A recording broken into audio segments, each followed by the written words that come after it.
A field in Hyrule can be quiet enough to hear the grass move, and still feel like it is hiding an entire history under the soil. Somewhere beyond the trees there may be a ruin. Somewhere under a stone there may be a staircase. Somewhere inside a melody there may be a door that has been waiting for generations. That is the gentle trick of the Legend of Zelda. It can look like a simple adventure about a young hero, a princess and a kingdom in danger, but the longer you sit with it, the more every little object begins to feel remembered. So we can begin in that quiet place, before the sword is lifted, before the castle is reached, before the music rises into something heroic. Zelda is full of facts that feel best when they are allowed to breathe. A piece of lore can rest beside a design decision. A dungeon item can lead toward a memory of childhood exploration. A tiny bottle can say as much about the series as a golden relic.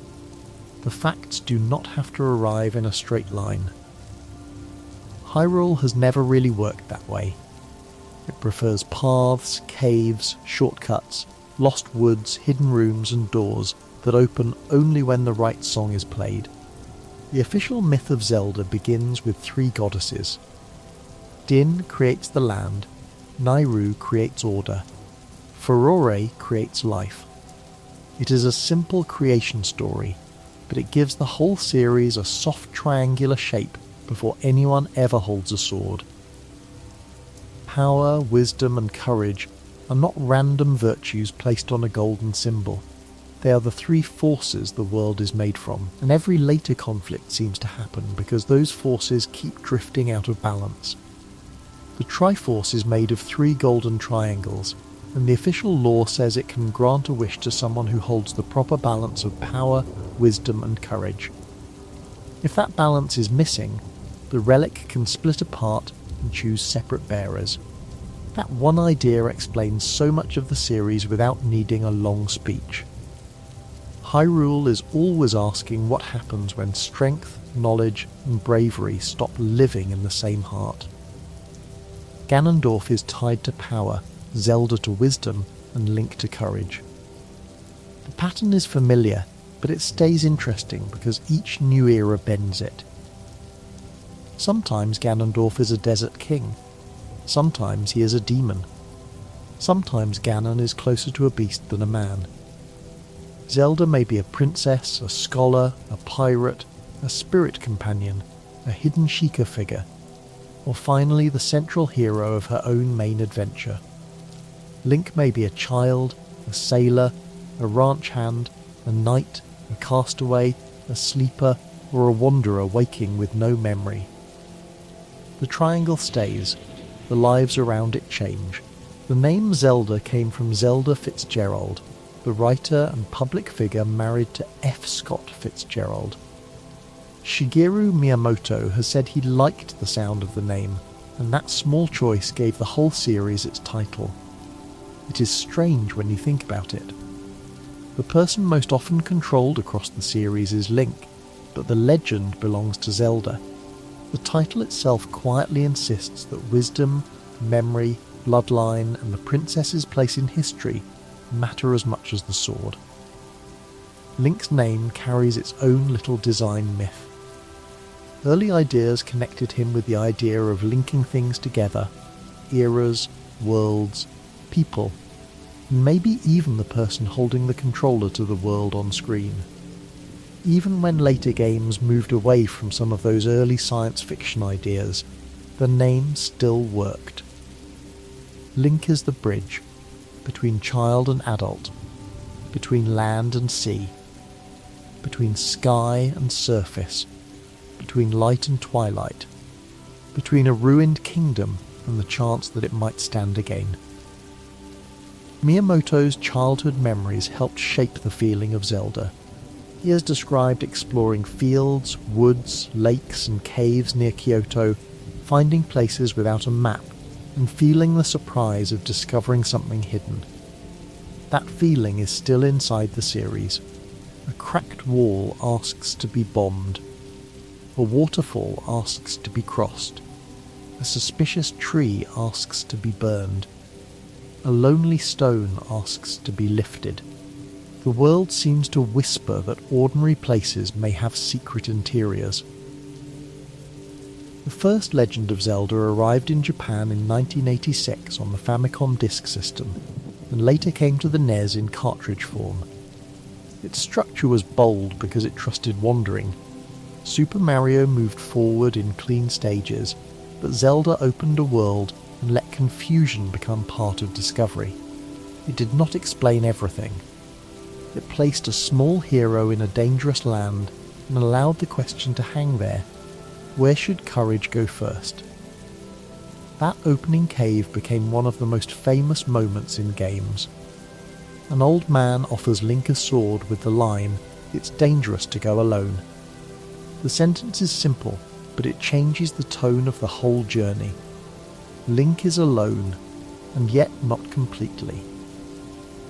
Someone was waiting in the cave. Someone knew the danger. Someone gave the first tool freely. Zelda often begins this way, with loneliness softened by a gift. The first game also made saving progress feel unusually important for its time.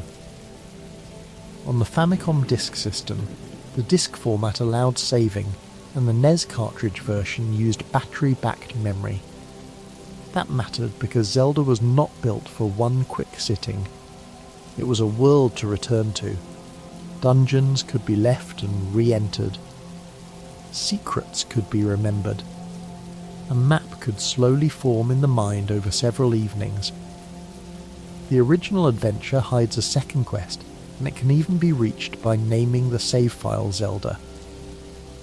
That is such a perfect old secret. The title name becomes a key. The world rearranges itself. Dungeons change locations, layouts grow harsher, and the familiar map becomes uncertain again. Zelda learned early that discovery can happen twice. A place you know can still become strange. Bombable walls in the early games taught a whole generation to distrust flat surfaces. A wall with no door might still hide a room. A rock might conceal a staircase. A tree might burn away to reveal a passage. This kind of design changes how the mind moves through Hyrule. The eye stops seeing scenery as decoration and starts seeing it as a set of possibilities. Rupees are one of the gentlest recurring facts in the series.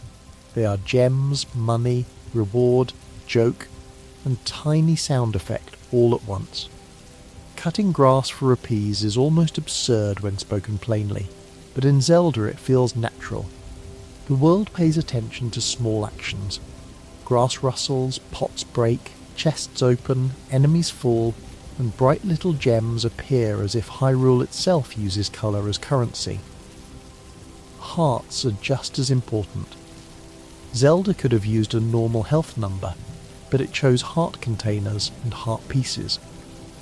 That choice makes survival visual and tender. A heart can be lost, found, divided, restored by a fairy, extended by a boss victory, or hidden in a side quest. Becoming stronger in Zelda often means carrying more hearts, which gives the adventure a quiet emotional shape. Courage grows as the heart grows. Maps and compasses inside dungeons created another early rhythm. The map gives shape to the unknown. The compass points towards something important. Together they teach that fear can be softened by orientation. A dungeon is less frightening once its rooms can be imagined. Zelda never removes mystery completely, but it often gives tools that let mystery become readable. The original overworld theme by Koji Kondo became one of the most recognisable melodies in games, but it came from a practical problem. Kondo had planned to use a classical piece, Ravel's Bolero, until the team learned too late that it was not available for use in Japan as they expected. So a new theme had to be written quickly. That last-minute change gave Hyrule a musical identity of its own. Zelda music rarely behaves like background alone. It often becomes a tool, a memory, or a rule. A song can open a door, a lullaby can prove royal connection, a melody can summon rain, call a horse, shift time, heal a spirit, or move wind across the sea. The series keeps returning to the idea that music is action. Sound does not merely decorate Hyrule. Sometimes sound changes it. Zelda 2: The Adventure of Link is one of the strangest main entries because it changed the structure so sharply. It used side-scrolling combat, towns, magic spells, experience points, and a stronger role-playing flavour. Some later Zelda games stepped away from those ideas, but Zelda 2 still matters. It shows how early Nintendo was willing to risk making a sequel feel unlike the first game, even when the first game had already found something powerful. Zelda 2 also introduced the Triforce of Courage in a clearer way, completing the familiar trio beside power and wisdom. The game follows a teenage Link trying to awaken a sleeping Princess Zelda and prevent Ganon's return. That premise gives the sequel a fairy tale sadness. A princess sleeps. A kingdom remembers an old tragedy. A young hero must find the missing virtue that belongs to his own spirit. Many town names in Zelda 2 later became names connected to the sages in Ocarina of Time. Rauru, Ruto, Saria, Nabooru, Darunia, and Mido all echo backward and forward through the series. Whether treated as direct lore or as a design echo, the effect is lovely. A name placed on an old Nez town later becomes part of a much larger myth. Zelda has a way of making old labels feel prophetic. A Link to the Past brought Zelda back to a top-down view on the Super Nintendo, and gave the series a fuller version of the Hyrule many people still imagine. It added a grander castle, clearer villages, more layered dungeons, and the famous movement between the Light World and Dark World. The game feels like the first time Hyrule became mythic in colour, music and structure all at once. The Master Sword became central in A Link to the Past.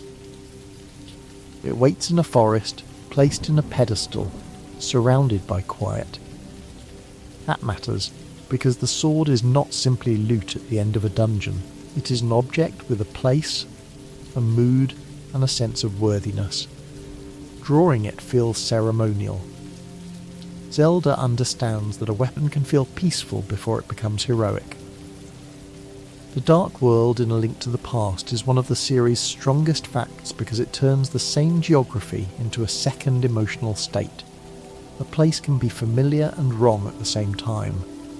Crossing between worlds reveals how one version comments on the other. A harmless spot in the Light World may become dangerous in the Dark World. A blocked path may become open. The world becomes a puzzle by having a shadow. The rain at the beginning of A Link to the Past still feels special. Link wakes at night, hears Zelda's telepathic call, and steps into a storm. The weather does more than set atmosphere. It makes the rescue feel urgent and private. Hyrule Castle is not introduced in daylight with a parade. It is entered through wet grass, darkness, and a secret passage. The hookshot is one of those Zelda items that changes how space feels. Before it appears, gaps are barriers. After it appears, distant targets become invitations. The item is practical, but the feeling is bigger than function. Zelda items often teach a new way of looking. Once you know a hookshot can pull Link across space, every post, chest, and target starts to look like a possible route. Cuckoos are a perfect example of Zelda's humour hiding inside rules. They look like harmless chickens, hit them too many times, and a swarm attacks with shocking fury. The joke works because the game world responds as if even its smallest creatures have dignity. Hyrule may be full of monsters, curses, and ancient relics, but one of its most memorable punishments comes from disrespecting poultry. Link's Awakening began as a Game Boy experiment. and became one of the strangest, saddest Zelda stories. Link is shipwrecked on Koholint Island, a place that feels warm, odd, and dreamlike from the start. The goal is not to rescue Zelda or defeat Ganon. The goal is to wake the Windfish. But waking the dream means ending the island. That turns progress into grief. Koholint Island is full of characters that feel more intimate because the world is small. Marin sings. Tarin gets into trouble. The owl guides from above. The villagers have routines and quirks. The island feels cosy until the truth of it slowly changes the comfort. Link's Awakening quietly asks whether a dream that ends was any less real while it was being lived. Merrin is one of the most delicate figures in the series because her wish is simple. She wants to know what lies beyond the island. She wants her song to travel. In a game about waking from a dream, her longing gives the whole adventure a human centre. The Ballad of the Windfish becomes more than a melody. It becomes the sound of someone wanting the world to be larger than the shore around her. Link's Awakening also contains playful Mario references, including Goombas, Chain Chomps, and a Yoshi doll in the trading sequence. Those cameos might seem silly in a dream, but they fit Koholint perfectly. Dreams borrow faces from other places. Familiar shapes appear where they do not belong.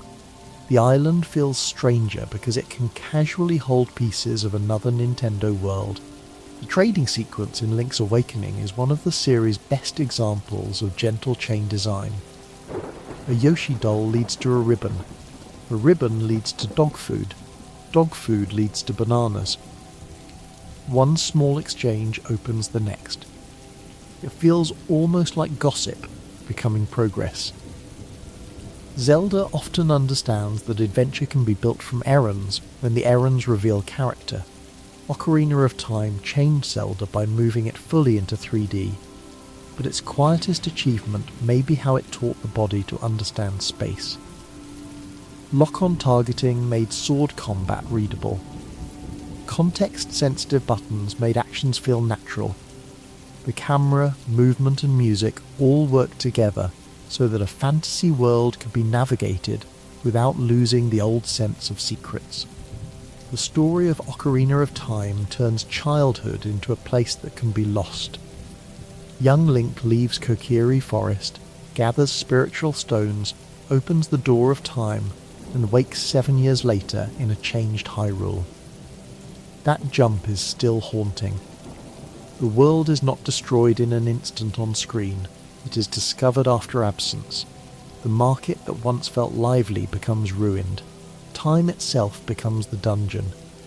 The ocarina is one of the most elegant items in the series because it is small enough to hold, but large enough to move the world.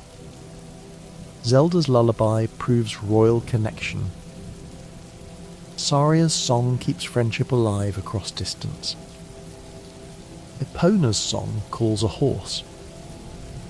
The sun's song changes day and night. The Song of Storms brings rain and creates one of the series' most famous time loops. A few notes can behave like keys. Navi, the fairy companion in Ocarina of Time, is remembered for repeated calls, but she also makes the scale of 3D Zelda feel less lonely. She points, warns, explains, and targets. A fairy is a small light beside Link's face, but in the vastness of Hyrule Field, that small light matters. Zelda companions often walk a difficult line between guidance and personality. Navi is one of the first places where that balance became visible. Epona turns travel into companionship. Before her, crossing Hyrule Field can feel wide and exposed. After learning her song and winning her from Lon Lon Ranch, the field becomes a place to ride through with rhythm. A horse in Zelda is never merely speed. Epona carries memory from childhood into adulthood. Calling her is like calling back a part of the past that survived. Ganondorf in Ocarina of Time has a presence that later games kept returning to. He is not simply a monster in a final room. He appears at court, watches from the edge of scenes, laughs, plays the organ, and takes Hyrule through ambition rather than accident. The Desert King becomes the dark centre of the story. When he finally turns into Ganon, the beast form feels like the truth under the man. The 7 sages in Ocarina of Time give the adventure a sense of loss, because many a people Link knew before he understood what they would become. Saria, Darunia, Ruto, Impa, Nabooru, Rauru and Zelda are not abstract guardians. They are lives pulled into duty. Saving temples means awakening people to roles that separate them from ordinary happiness. The Water Temple became famous for confusion, especially in the original Nintendo 64 release, where changing the iron boots required opening the menu repeatedly. Later versions made that smoother. The temple's reputation is part of Zelda history now. It is a reminder that a dungeon can become legendary for frustration as much as beauty. Even difficulty becomes folklore when enough people remember it together. The fishing pond in Ocarina of Time is a lovely contradiction. Hyrule is in danger, Ganondorf rules the land, sages wait to be awakened. And still, Link can stand by a pond trying to catch a bigger fish. Zelda often allows the urgent and the ordinary to exist side by side. Saving the world can wait for a quiet cast into water. The Bigoron sword quest turns patience into a weapon. It sends Link through a timed trading sequence across Hyrule, carrying items from one person to another until a massive sword is finally forged. The reward is powerful, but the path matters more. The sword feels earned because it passed through a chain of people, places, waiting, and urgency. The Shadow Temple and the bottom of the well show that Ocarina of Time is not afraid of darkness. Beneath the Royal Kingdom are torture devices, invisible paths, undead creatures, and old violence. Zelda can be colourful and still carry disturbing spaces.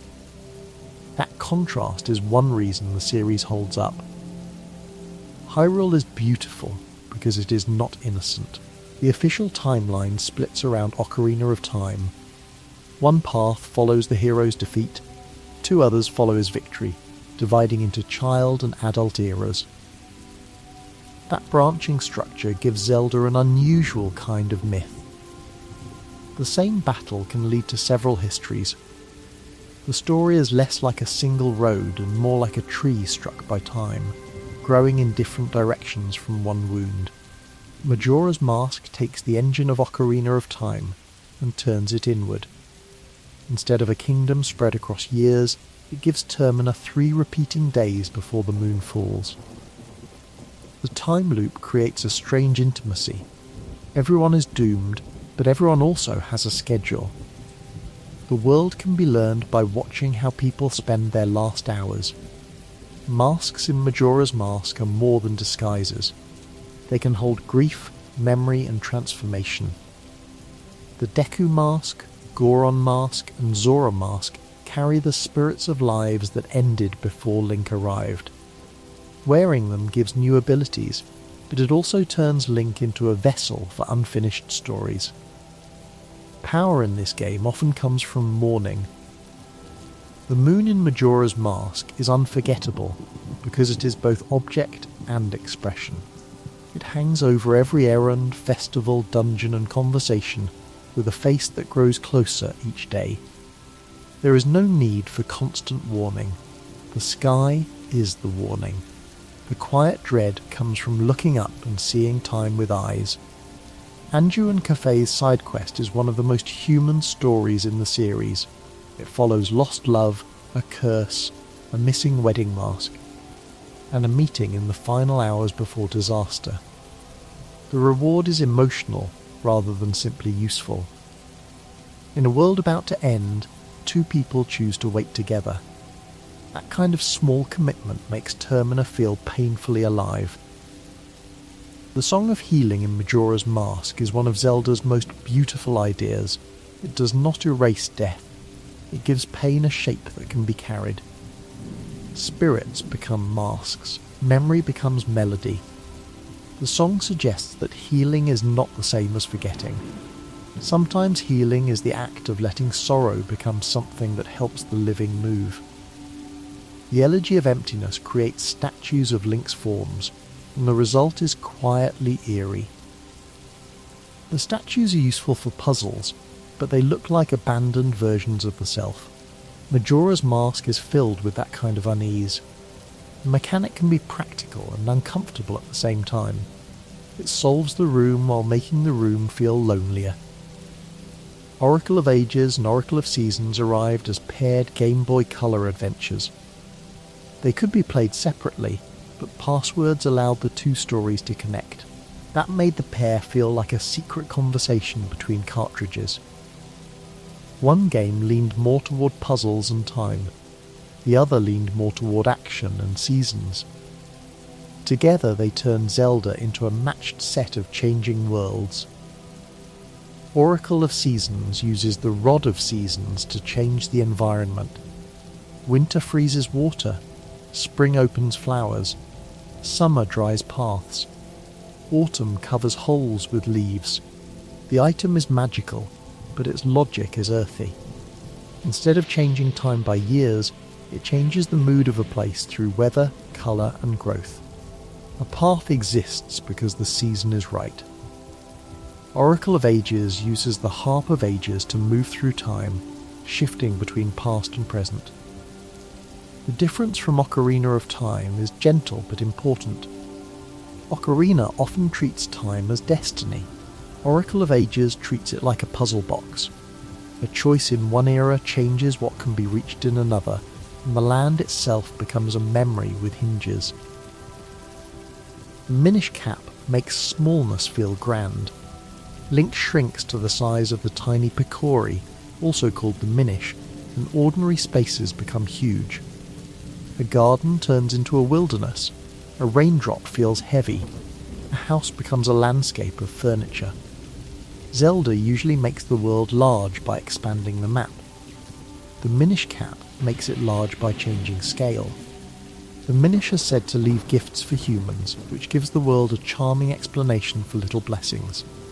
A heart piece in the grass, a rupee in an odd spot, a helpful secret tucked away. The idea makes generosity feel woven into the land. Hyrule is threatened by evil, but it is also quietly helped by creatures most people never see. Vati gives the series another major villain outside Ganon. He begins as a Minish, fascinated by human selfishness, and grows into a sorcerer tied to wind, eyes and ambition. His presence matters, because it proves Zelda can carry danger through other shapes. Power does not always wear Ganondorf's face. Sometimes it begins as curiosity turned rotten. The Four Sword splits Link into multiple heroes, which makes courage feel communal. A single hero becomes 4 colours, 4 bodies, 4 movements. Even when the idea is playful, it changes the symbolism. Link is usually the solitary brave one. The Four Sword says courage can divide without weakening. It can become teamwork. The Wind Waker was controversial before release because of its cel-shaded art style, but time has been kind to it. The bright colours and expressive faces gave the game an emotional range that still feels fresh. Link's eyes follow points of interest. His face reacts to danger, confusion and determination. The art style makes the hero feel young, and that youth makes the ocean feel larger. The Great Sea in The Wind Waker is one of Zelda's boldest settings. Hyrule is gone beneath the water, and the world is scattered into islands. Sailing takes time. The horizon matters. A tower, a reef, a mailbox, a lookout platform, or a strange island can appear slowly out of blue distance. The game turns travel itself into a mood. Wind Waker begins with a sister. Aryll is kidnapped by the Helmarok king, and Link leaves Outset Island to save her. That simple beginning makes the larger myth feel personal. The adventure grows into gods, kings, sages, and a flooded Hyrule. but the first pull is family. Link does not begin by chasing destiny. He begins because someone he loves is gone. The King of Red Lions is both boat and guide, which gives Wind Waker a companionship unlike Epona or Na'vi. He carries Link physically across the sea and slowly reveals his own history. A talking boat could have felt silly, but the game gives him dignity. By the end, the boat is tied to one of the saddest royal choices in the series. The reveal of Hyrule under the sea is one of Zelda's great quiet shocks. The bright ocean hides a frozen kingdom below. The past is not destroyed exactly.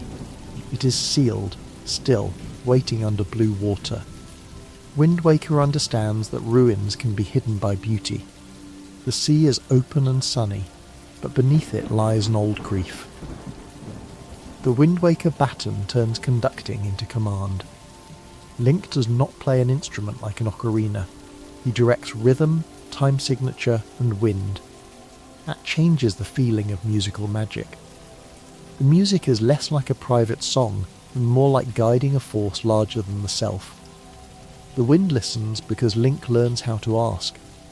Tingle is one of Zelda's oddest recurring characters, and Wind Waker makes him difficult to ignore. He is funny, unsettling, helpful, exploitative, and strangely memorable. Zelda's world would be weaker if every character fit neatly into heroic fantasy.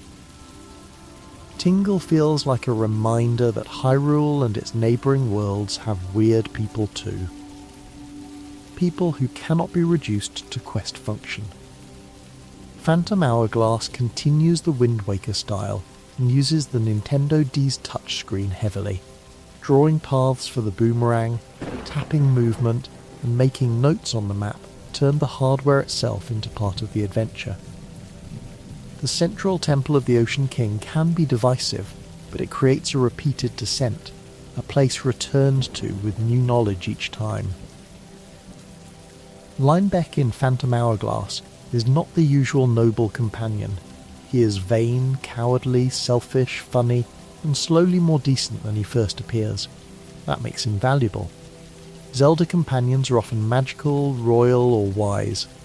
Linebeck is a mess, and the adventure is warmer because he has room to improve.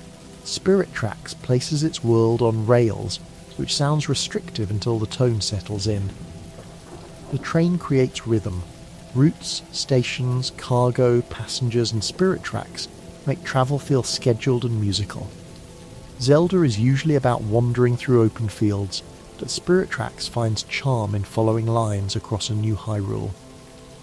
Spirit Tracks also gives Princess Zelda one of her strongest roles before Echoes of Wisdom. Her spirit travels with Link, and she can possess phantom armor to help solve puzzles. That turns Zelda from distant objective into active partner. She is funny, frightened, brave, and present. The title may be about tracks, but the real warmth comes from companionship. Twilight Princess pulls Zelda into shadow.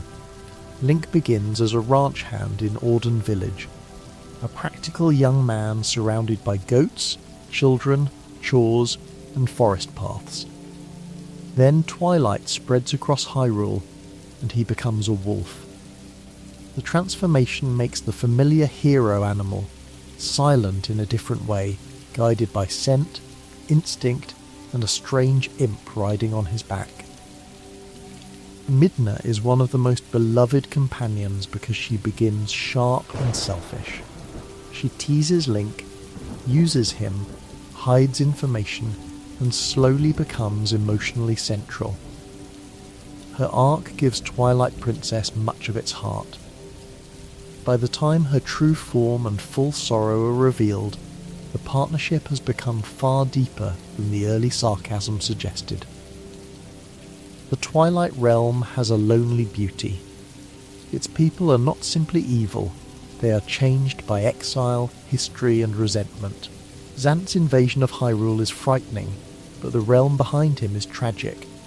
Twilight Princess works because light and darkness are not treated as simple moral colours. Shadow can be wounded, light can be fragile. Wolf Link changes how Hyrule is read. Scent trails become visible. Spirits can be sensed. Hidden holes can be dug open. Combat becomes tooth and leap. The same fields and villages feel different through an animal body.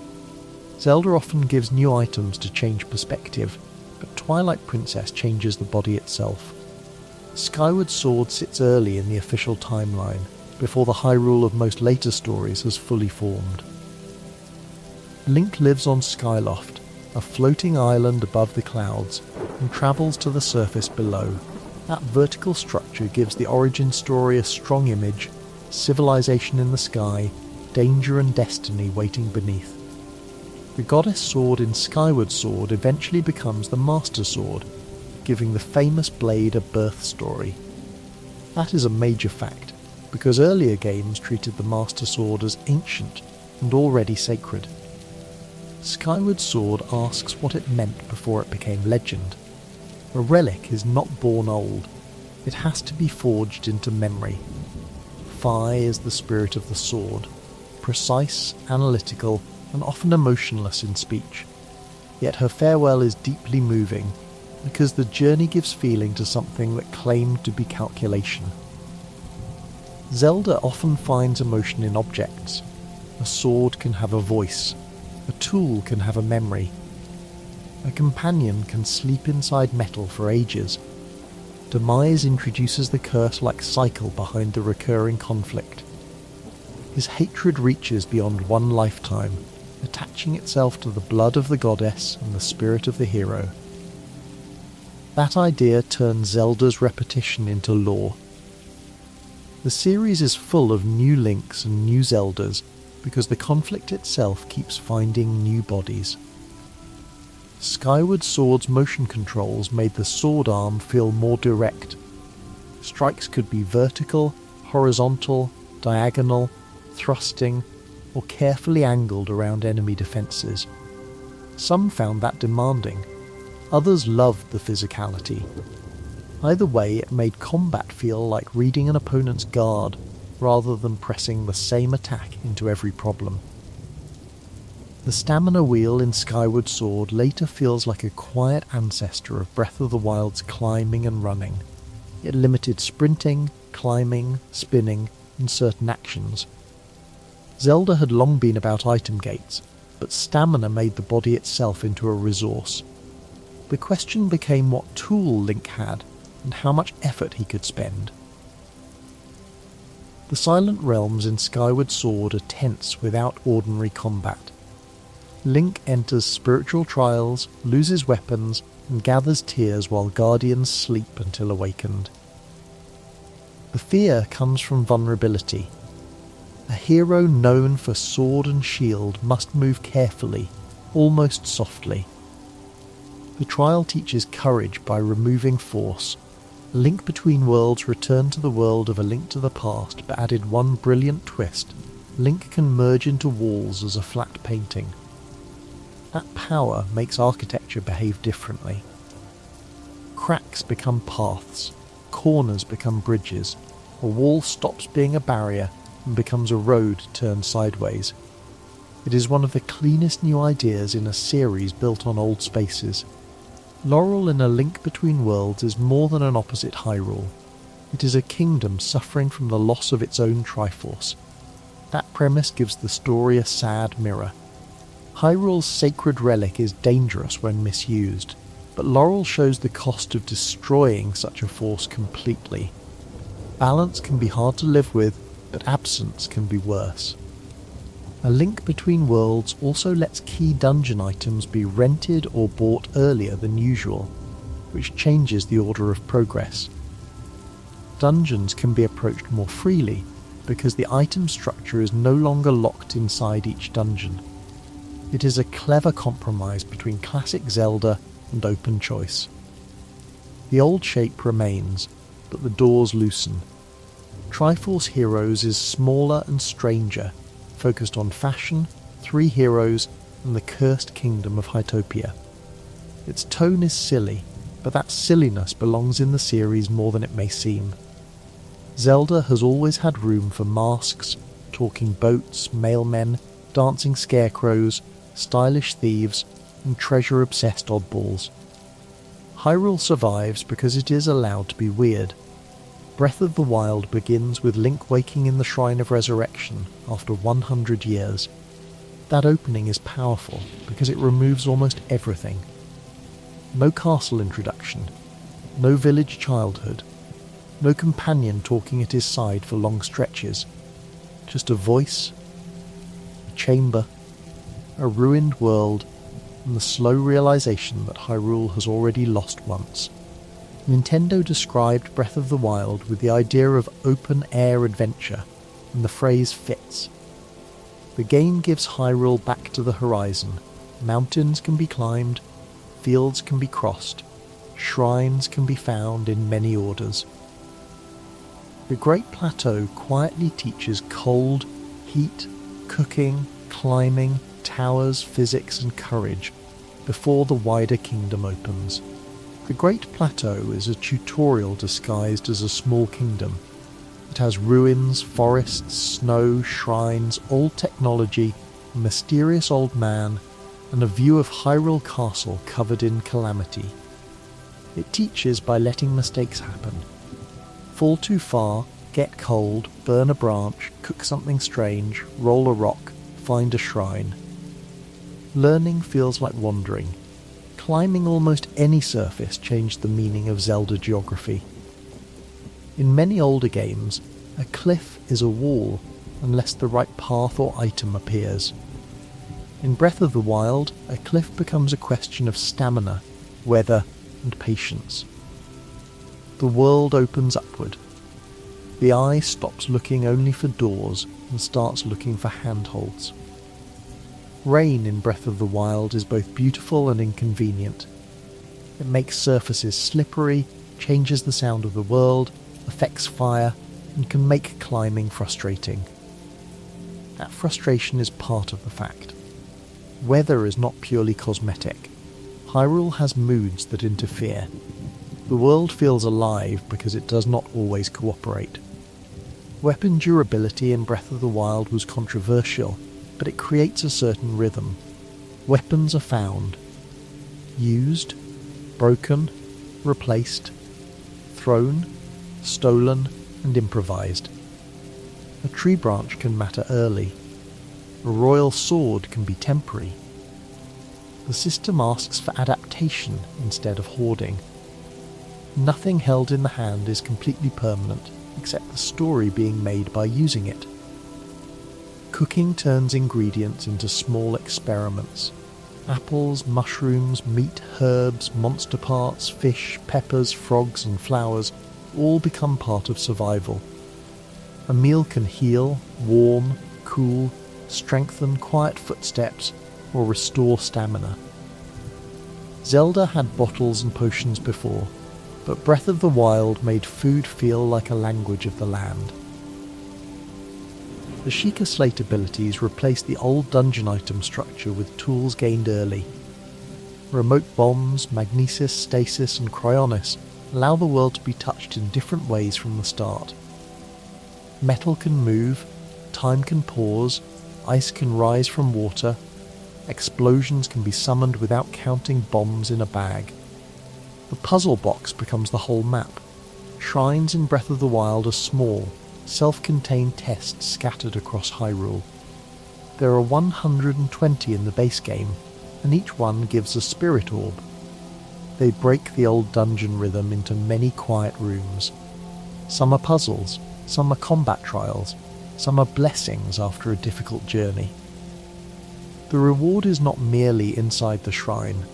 Sometimes the shrine is the reward for noticing the world. Koroks hide everywhere in Breath of the Wild, and there are 900 of them. That number is almost absurd, but it changes the texture of exploration. A ring of stones, a lonely rock, a pattern of trees, a race stump, a pinwheel, a suspicious sparkle. The world becomes covered in small jokes. Completion may be excessive, but discovery stays charming. The memory photos in Breath of the Wild give the story a broken order. Link does not learn the past in a straight line. He stands in places, matches images, and receives fragments. That is a beautiful structure for amnesia. Memory is geography. A field, a gate, a spring, a castle path, or a ruined training ground can suddenly hold a lost voice.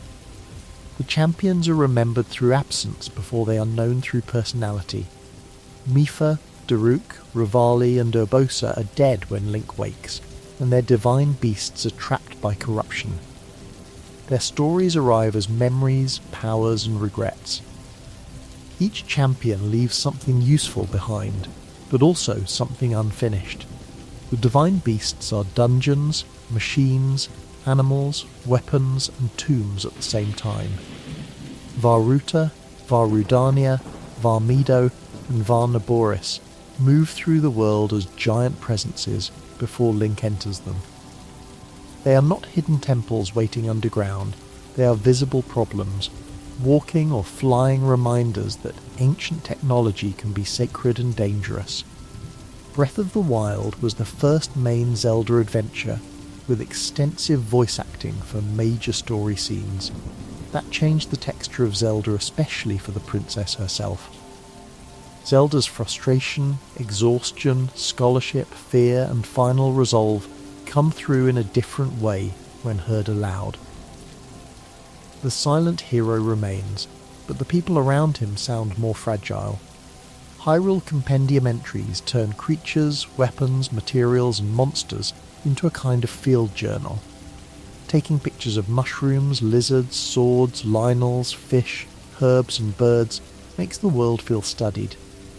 Zelda has always rewarded looking closely, but Breath of the Wild makes documentation part of the journey. Horses in Breath of the Wild are caught, soothed, named, registered, boarded, revived, and sometimes loved more than any weapon. They have stats, temperaments and coats. Riding across Hyrule with hoofbeats under soft piano notes creates a calmer kind of travel than climbing or gliding. A good horse makes distance feel companionable. The villages of Breath of the Wild all carry different forms of survival. Kakariko hides old Sheikah memory. Hateno feels domestic and windy. Zora's domain mourns. Goron City endures heat. Gerudo Town guards its gates. Rito Village climbs into wooden song. Lurelin rests by the sea. Tarry Town, if built, becomes a monument to helping strangers find home. Breath of the Wild's music is often sparse, and that quietness is a fact worth noticing. Earlier Zelda games fill space with strong melodies, but this Hyrule often leaves room for wind, footsteps, insects, rain, distant birds, and a few piano notes. The silence is part of the ruin. The world is not empty. It is listening. The Guardian music can make a calm field turn dangerous in an instant. A few frantic piano notes and laser tones create panic faster than a monster roar. The fact is simple. Sound can change the whole body before the threat fully appears. Zelda has always used music as memory, but Breath of the Wild uses music as alarm. The Master Trials and the Champion's Ballad added more ways to revisit Breath of the Wild after the main structure was known. Trial of the Sword stripped Link down and asks for survival through staged rooms. The Champion's Ballad returns to the fallen heroes and gives the Master Cycle Zero as a final reward. A motorcycle in Zelda sounds ridiculous until it becomes strangely fitting beside ancient machines. Tears of the Kingdom begins under Hyrule Castle, in darkness with murals, mummified Ganondorf, and a hand holding disaster in place. That opening matters because it moves downward before it moves upward. Breath of the Wild begins with awakening in light. Tears begins with curiosity below the kingdom, where history has been sealed too long. Tears of the Kingdom expands Hyrule in 3 directions: the surface, the Sky Islands, and the depths below. The old map returns, but it is no longer the same experience. The sky gives wonder, the depths give unease, the surface gives memory altered by upheaval. The game asks what happens when a known world gains a ceiling and a shadow. Ultra Hand is one of the defining abilities in Tears of the Kingdom. It lets Link move, rotate, and attach objects together to make bridges, vehicles, platforms, machines, or absurd experiments. The name reaches back to Nintendo history, because Ultra Hand was also a toy designed by Gunpei Yokoi in the 1960s. Zelda turns an old toy idea into a world-building power. Fuse changes weapons by attaching materials, objects or monster parts to them. A stick can gain a rock, an arrow can carry an eyeball, a shield can hold a sled, a rocket, a cart, or stranger things. The system makes improvisation visible. Weapons become little stories of whatever was nearby when danger arrived. Ascend lets Link pass upward through solid surfaces above him, which sounds simple until it changes caves, buildings, wells, towers and mountains. The ability began from a developer shortcut used to escape caves during testing, then became a real feature. That origin is wonderful. A tool made for leaving workspaces becomes a magic trick for everyone. Recall reverses an object's movement, letting fallen stones rise, projectiles return, wheels undo their path, and sky debris become elevators. Zelda has played with time for decades, but Recall makes time local and physical. It does not rewind the whole world, it rewinds a thing. That makes the magic feel precise, almost thoughtful. The Zonai devices in Tears of the Kingdom turn ancient mystery into tinkering. Fans, wheels, rockets, balloons, carts, wings, emitters, stabilizers and batteries allow machines to emerge from spare parts. Zelda once gave single items with carefully defined uses. Tears gives loose pieces and asks what can be made from them. The answer is often beautiful, dangerous, or very funny. The depths mirror the surface in unsettling ways. Light routes often line up with shrine positions above. Mountains become valleys. Familiar geography turns inverted and dark. This makes exploration feel like reading the underside of a known page. Hyrule has always had hidden layers, but Tears of the Kingdom makes the hidden layer nearly as vast as the world above. Light routes are gentle relief in the depths. Activating one pushes back darkness and reveals surrounding terrain. The action feels similar to unlocking towers or maps, but more intimate because the darkness is so thick. A light route does not merely show information, it lets the body relax. It gives the black underground a place to breathe. Caves and wells in Tears of the Kingdom make the surface denser than it first appears. A hillside may hide a cave. A village well may lead to resources, ruins, water, or a quiet little chamber. Zelda has always loved entrances that seem too small for what they contain. Tears turns that old pleasure into a whole system of underground pockets. Gloom changes how danger feels in Tears of the Kingdom. It does not simply reduce health. It temporarily breaks hearts until Link reaches light or uses certain cures. That makes harm feel like corruption rather than ordinary damage. The red-black substance stains places, monsters, weapons, and the body itself. It is malice with weight. Ganondorf's return in Tears of the Kingdom restores the human menace behind the Calamity. Breath of the Wild's Calamity Ganon feels like a storm of hatred. Tears gives that hatred a voice, body, memory, and smile. The series often moves between beast and king, and this game brings the king back into the room. Addison holding up Hudson signs is a tiny running joke that somehow becomes part of the texture of travel. A man stands in impossible places trying to keep a sign upright. Helping him is optional, but it turns roadsides into little moments of engineering and kindness. Zelda does not need every activity to be grand. Sometimes a signpost needs help. The separated Koroks in Tears of the Kingdom give one of the funniest twists on Breath of the Wild's hidden Koroks. Instead of finding a tiny creature under a rock, Link often finds one exhausted under an enormous backpack, needing transport to a friend nearby. It is silly, but also sweet. The reward comes from reunion. Sky Islands change the feeling of falling. In most games, falling is failure. In Tears of the Kingdom, falling can be travel. Diving from the sky, steering through clouds, landing in water or gliding toward a tower gives vertical movement a graceful calm. The game turns height into invitation. Echoes of Wisdom is important because Princess Zelda becomes the main hero of a mainline adventure. The official page describes Hyrule being swallowed by strange rifts, with Link and the King of Hyrule among the missing, leaving Zelda to save the kingdom. That reversal matters. The legend named after Zelda finally places her hands directly on the journey. The Tri-Rod in Echoes of Wisdom lets Zelda create echoes of objects and creatures she has learned.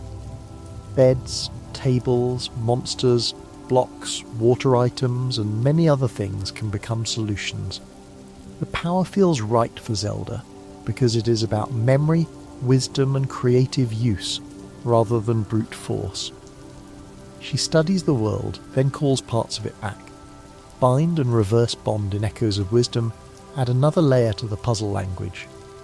Zelda can attach herself or objects in ways that change movement and positioning. The result is a softer kind of problem-solving than sword-first heroism. The world becomes something to understand, copy, redirect, and gently persuade. Echoes of Wisdom uses a visual style close to the 2019 Link's Awakening remake, with toy-like characters and soft diorama spaces. That style affects the mood. Even dangerous places can feel like handmade miniature sets. Zelda has always shifted art styles more freely than many series, and each shift changes how courage feels. The official timeline places Echoes of Wisdom in the branch where the hero is defeated, after Triforce Heroes, and before the era that leads toward the original Legend of Zelda. That placement is fascinating, because the game feels new and playful while sitting near some of the oldest parts of Hyrule's published history. A modern Zelda can fold itself into ancient space. Nintendo's current Zelda site also lists Ocarina of Time as returning for Nintendo Switch 2 in 2026. That fact gives the series a strange circle. A game about time, originally released for Nintendo 64, is being carried into another generation. Ocarina was already about childhood and adulthood. Its return makes that theme feel accidental and real. Nintendo also lists Switch 2 editions for Breath of the Wild and Tears of the Kingdom. That matters less as a technical detail than as a sign of how these games keep travelling forward.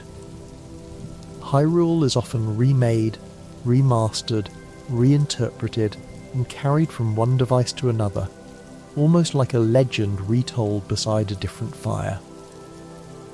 Zelda's lullaby is one of the series' great recurring sounds. It is royal, gentle, and a little sad. In Ocarina of Time it proves connection to the royal family. In other places it returns as memory.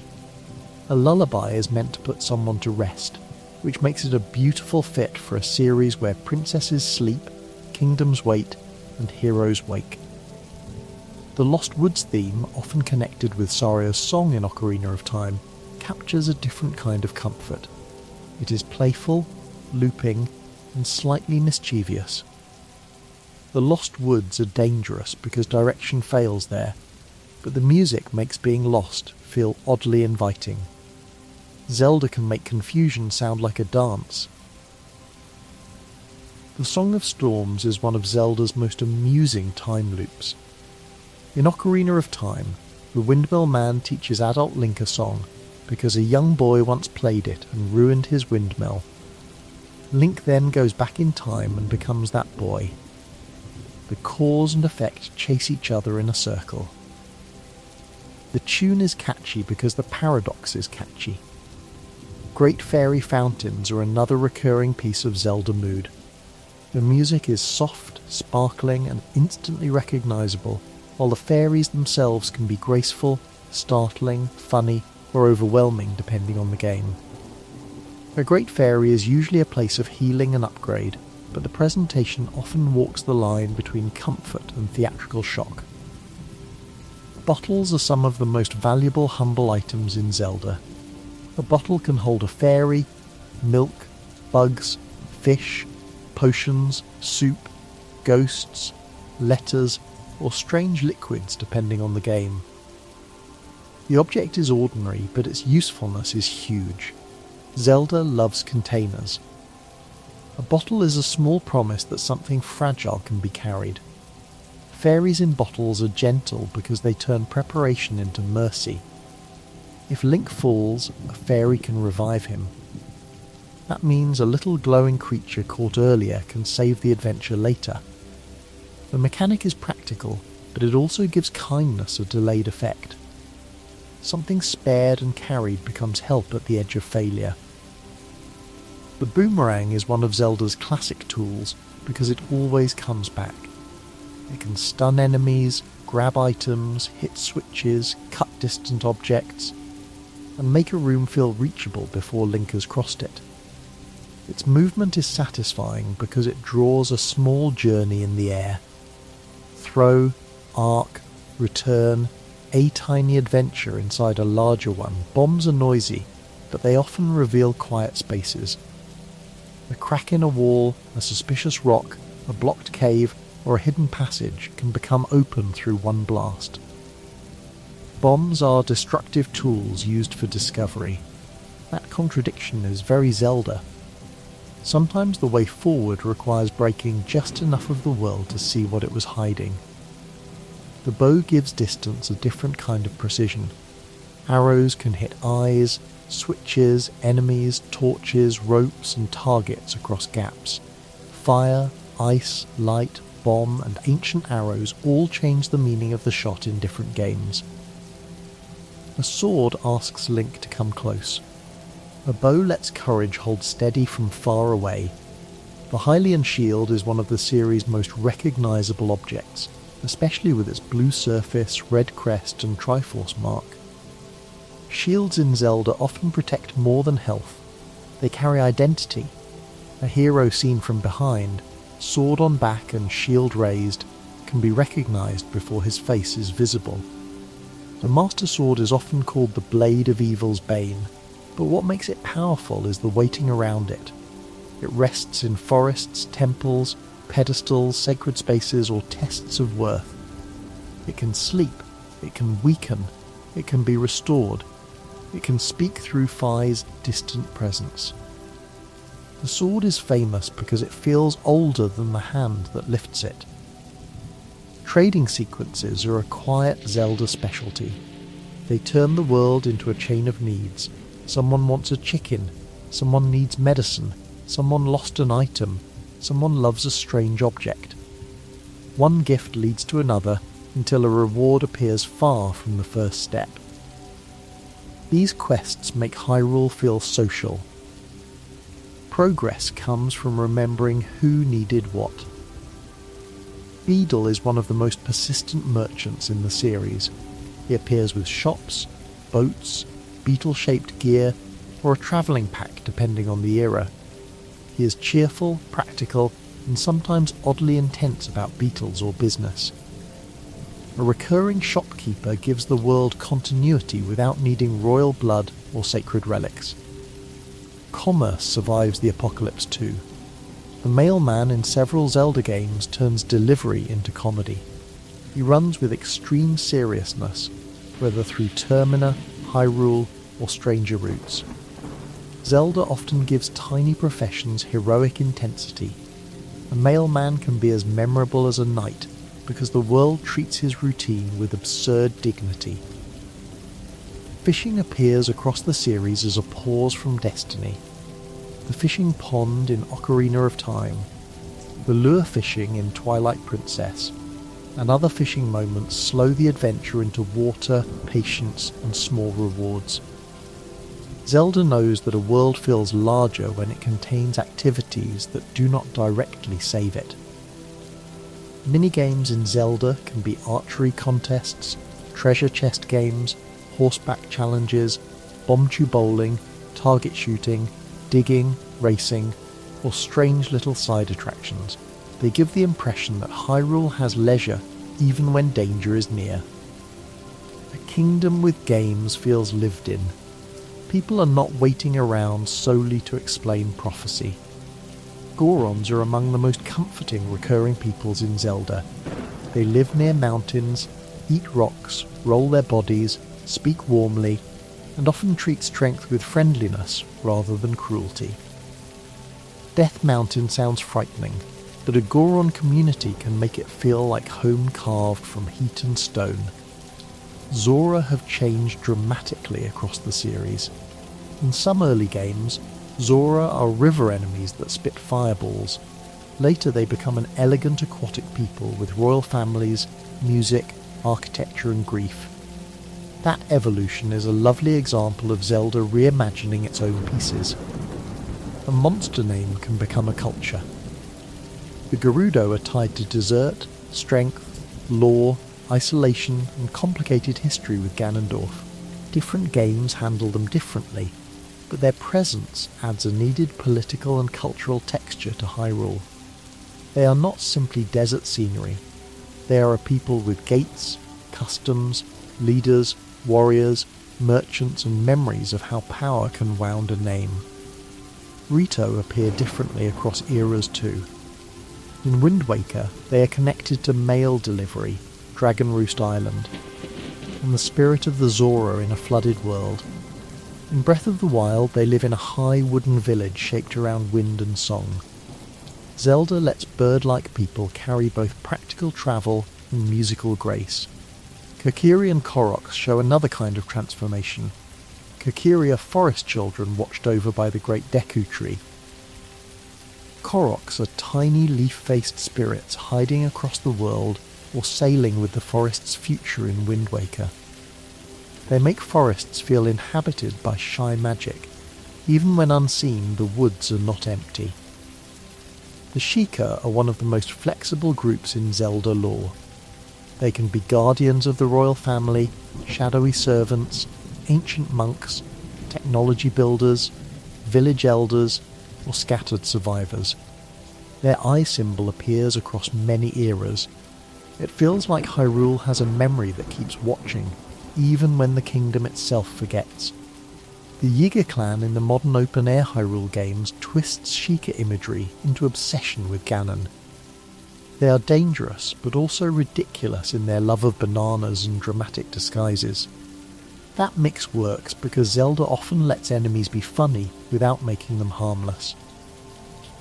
A Yiga ambush can be comic and threatening in the same breath. Octoroks are among the oldest Zelda enemies, simple creatures that spit rocks or projectiles and appear in water, land, forests, or stranger places depending on the game. Their persistence is comforting in a strange way. Every era may have a different disaster, but somewhere an Octorok is still being annoying.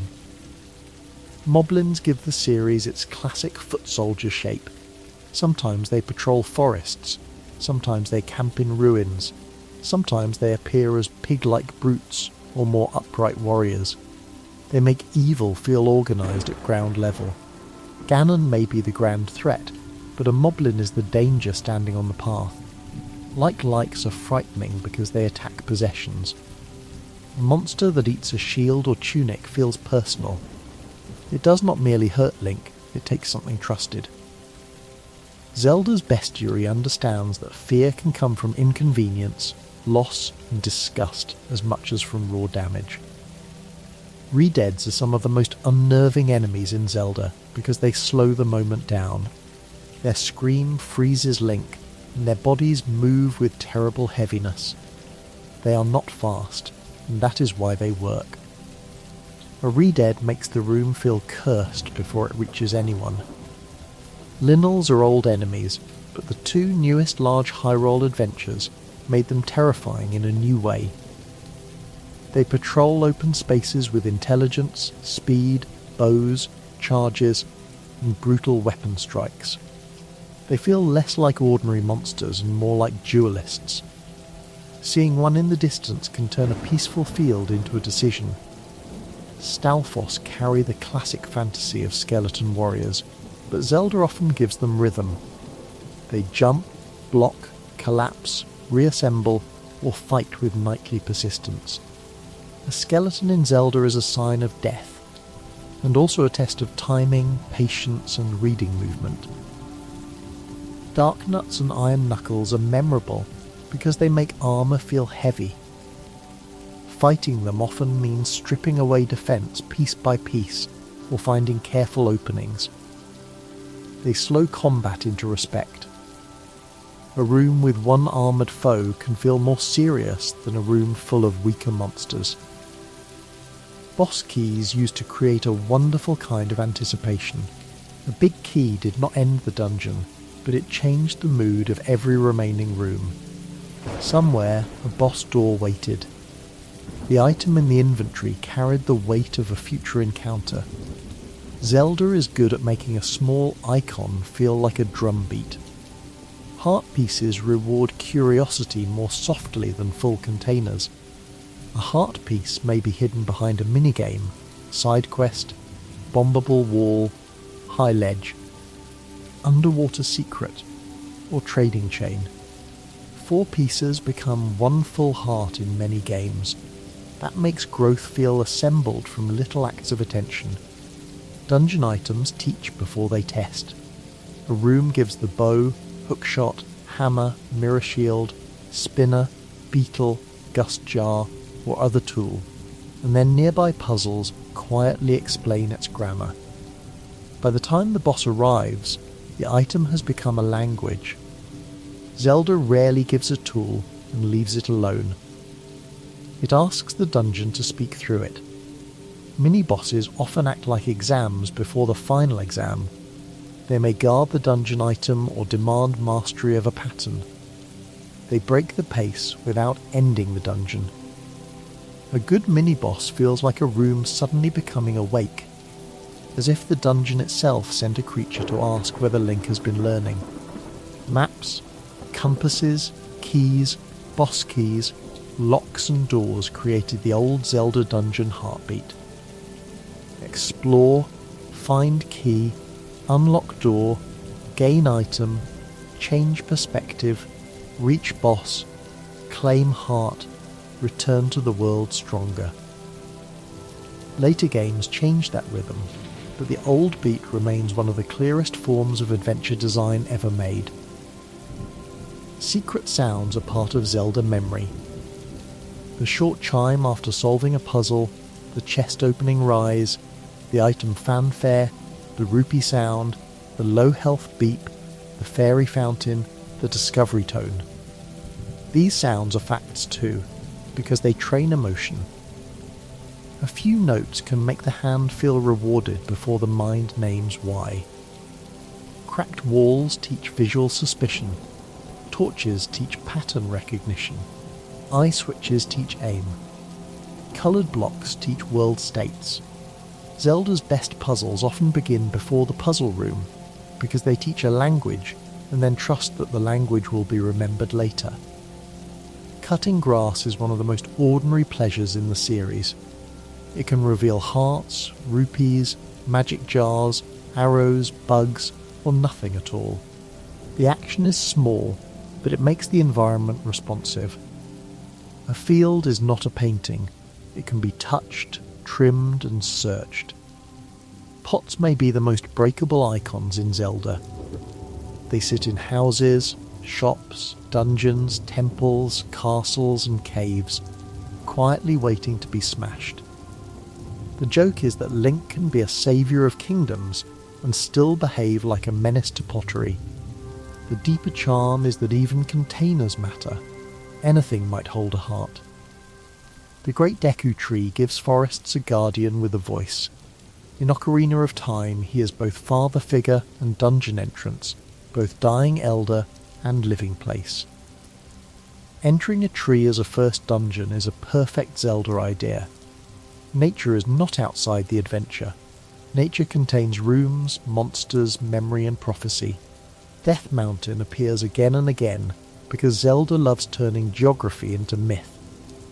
A mountain can be volcano, dungeon path, Goron home, danger signal or sacred landmark. Seeing it on the horizon gives Hyrule direction. Even before reaching it, the mountain tells the world where heat and trial wait. Lake Hylia often gives Hyrule a place to breathe. Water temples may be difficult, Zora stories may be tragic, but the lake itself tends to carry space, reflection and quiet. Zelda uses water for puzzles, travel, memory, music and melancholy. A calm surface can hide an entire dungeon below. Kakariko Village is one of the series' most important recurring places. It can be a quiet settlement, a Sheikah village, a place near graveyards, a refuge, or a town under threat. The name feels like home even when its layout changes. Zelda's repeated locations work because they are more like remembered roles than fixed addresses. Castletown changes dramatically across games. In Ocarina of Time, it begins lively and later becomes ruined. In Twilight Princess, it bustles under shadow. In other games, Hyrule Castle or its surrounding town may be absent, flooded, broken or distant. The state of the town often tells the state of the kingdom faster than exposition could. Gerudo Desert is usually a place of harsh space, heat, thieves, temples, trials or guarded culture. Deserts in Zelda make distance feel exposed. There are fewer trees, fewer soft edges, fewer places to hide. When music, sand and ruins come together there, the result feels older than the road. Forest temples in Zelda often mix growth and haunting. Vines, roots, ghosts, twisted rooms and deep green spaces make the forest feel alive in the wrong way. A forest is supposed to shelter, but a Zelda forest temple often asks what happens when shelter becomes maze. Fire temples carry the feeling of endurance. Lava, heat, falling rocks, chains, metal, Goron prisoners, dragon bosses and heavy architecture make them feel physical. A fire dungeon often asks for courage through pressure. The danger is visible, bright and close. Water temples ask for patience with flow, depth, level changes, and hidden routes. They can frustrate, but they also create some of the most memorable spatial puzzles in the series. Water changes how rooms connect. A hallway can be dry, flooded, reachable, or unreachable depending on the state of the temple. Shadow and spirit temples tend to reveal the uncomfortable sides of Hyrule. Shadow brings death, hidden cruelty, undead spaces, and secrets below civilization. Spirit brings desert, mirrors, statues, ancient trials, and the strange dignity of old stone. Zelda's temple themes work because each one has an emotional temperature. The official timeline's defeated branch leads through A Link to the Past, Link's Awakening, the Oracle Games, A Link Between Worlds, Triforce Heroes, Echoes of Wisdom, the Golden Era, The Decline of Hyrule, the original Legend of Zelda, and Zelda 2. That path feels like history slowly thinning. The kingdom survives, but it becomes smaller, older, more cave-bound. The child timeline follows the world after Link returns from adulthood to childhood. It leads toward Majora's Mask, Twilight Princess, and Four Swords Adventures. This path feels haunted by things prevented or hidden. Ganondorf is exposed before his 7-year rule, but darkness still finds another way in. The adult timeline follows the world Link leaves behind after defeating Ganon as an adult. Without the hero of time present, Hyrule eventually faces disaster and is flooded, leading toward Wind Waker, Phantom Hourglass and Spirit Tracks. It is a strange branch because victory does not save the old kingdom forever. It saves enough for a new world to begin. The Wild Era Hyrule stories are treated differently from the older branching history on Nintendo's modern materials, often feeling far in the future or set apart from the more exact old structure. That looseness suits them. Their Hyrule is full of ruins, names, echoes, races, symbols and myths from many earlier eras, as if time became so long that branches started sounding like legends again. Link's silence is one of the series' strongest choices. He reacts, gestures, gasps, shouts, nods, and occasionally answers through implication, but he rarely speaks in a voiced way. That silence leaves space around him. Other characters can project hope onto him. The world can speak more loudly. Courage in Zelda often has no speech prepared. Zelda herself is far more varied than the simple image of a princess waiting in a castle. She is Sheik in Ocarina of Time, Tetra in Wind Waker, a spirit companion in Spirit Tracks, a scholar princess in Breath of the Wild, a time-crossed figure in Tears of the Kingdom, and the central problem solver in Echoes of Wisdom. Wisdom keeps changing costume. Ganon and Ganondorf also change with the era. Sometimes he is a pig-like monster. Sometimes he is a Gerudo king. Sometimes he is sealed, resurrected, mindless, calculating, monstrous, or almost elemental. The series keeps asking whether evil is a person, a curse, a hunger, or a recurring shape in history. The Triforce is sometimes central and sometimes strangely distant. In the two Wild Era games, its symbol remains important, but the relic itself is not chased in the old way. That absence is interesting. Zelda can carry the idea of power, wisdom and courage, even when nobody is collecting golden triangles. Ancient technology appears across the series more often than the surface suggests. Skyward Sword has ancient robots and timeshift stones. Breath of the Wild has Sheikah shrines, towers, guardians and divine beasts. Tears of the Kingdom has Zonai devices and ruins. Zelda may look medieval at a glance, but machines have been sleeping under its myth for a long time. Timeshift stones in Skyward Sword are among the series' prettiest time ideas. Strike a stone, and a small area returns to its ancient state. Rusted machines wake. Dead land becomes active. The past appears like a bubble around the present. It is not time travel across the whole world. It is a pocket of memory made visible. The timeshift stones also make Lanayru Desert sadder. The region is dry and ruined, but the stones reveal that it was once green, alive and industrial. Zelda often uses contrast this way. A place is understood by seeing what it used to be. Ruin becomes more emotional when the lost version briefly returns. The beetle item in Skyward Sword lets Link send a small flying device through the air to cut ropes, grab items, hit switches or scout ahead. It gives the hand a little bird. The item feels gentle because it separates action from the body. Link stands still while curiosity flies forward. The gust jar in the Minish Cap is another wonderful object because it uses air as a tool. It can suck in dust, pull objects, move lily pads, and push Link through little situations. Zelda items often make invisible forces tactile. Wind, time, light, shadow, sound, magnetism, and memory all become things that can be handled. The spinner in Twilight Princess is beloved partly because it is so strange.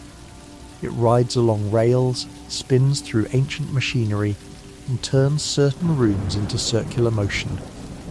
It does not appear often enough for some tastes, but when it appears, the mood is unmistakable. Zelda can make a dungeon item feel like uncovering a lost sport from an extinct civilization. The Dominion Rod in Twilight Princess animates statues, allowing Link to move ancient figures through puzzle spaces. That item gives stone a temporary soul. It also fits the Temple of Time's mood, where old architecture feels nearly awake already. Zelda often makes objects remember how to move. The mirror shield has a quiet elegance. It turns defense into reflection. Light can be redirected, symbols can be activated, and danger can become illumination. In a series so full of darkness and sealed rooms, a shield that handles light feels almost philosophical without saying anything about philosophy. Light arrows are often tied to Zelda herself or to sacred power. They can weaken Ganondorf, strike darkness, or turn final battles toward hope. Regular arrows are tools of aim. Light arrows feel like judgment. They are rare because they carry the mood of a last opening. Silver arrows in the original Legend of Zelda are needed to defeat Ganon after Link gathers the Triforce of Wisdom. That old fact matters because it shows how early the series linked final victory to a specific sacred weapon. Courage alone is not enough.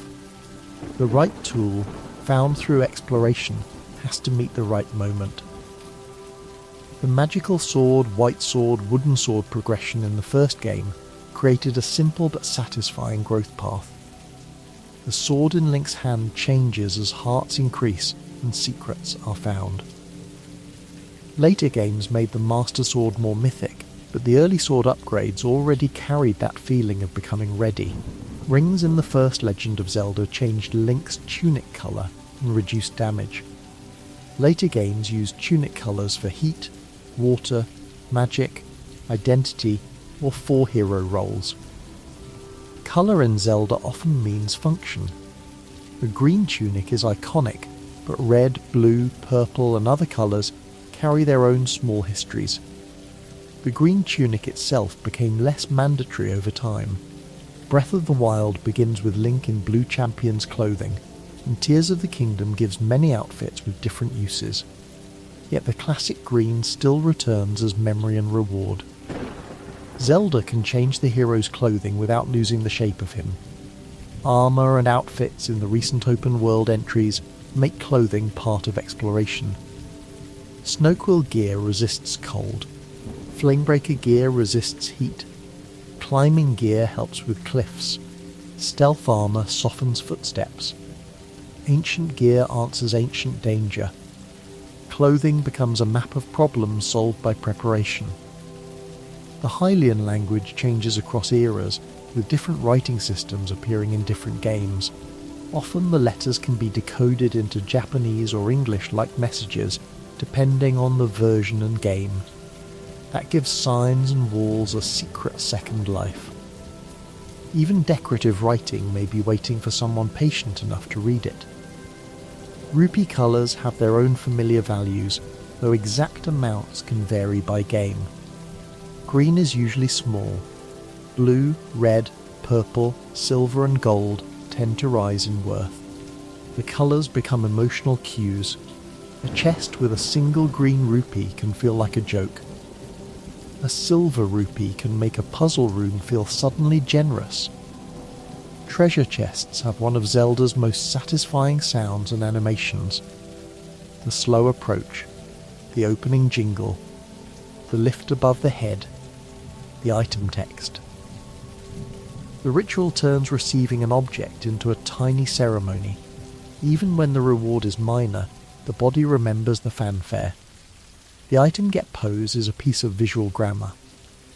Link holds the object up, the camera frames him, and the music confirms that something has changed.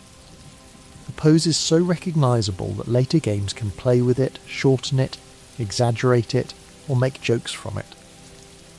Zelda knows the joy of presentation. The low health warning beep is infamous because it refuses to be ignored. It can become stressful, but it also shows how sound and survival are tied. Zelda does not quietly let danger sit in a corner. It makes the missing hearts audible. The body knows Link is hurt because the game will not stop telling it. Fairy fountains, heart pickups, and cooking jingles balance that stress with relief.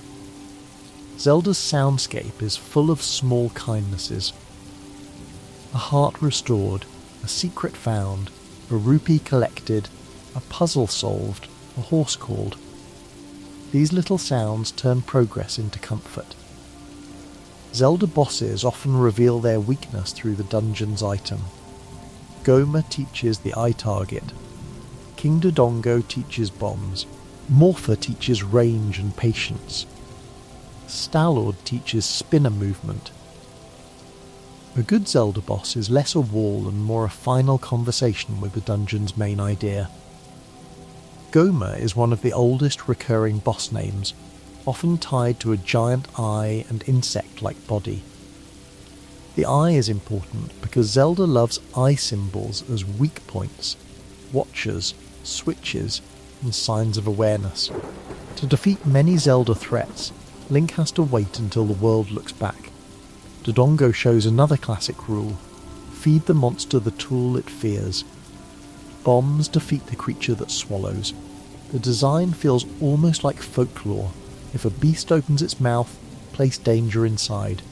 Zelda bosses often make intuitive sense in that old story way. The Phantom Ganon fight in Ocarina of Time uses paintings, false exits, and a tennis-like exchange of energy. It is a memorable battle because it turns the room into a gallery of deception. Ganondorf's shadow rides through images before becoming direct combat. The villain arrives first as a trick of perspective.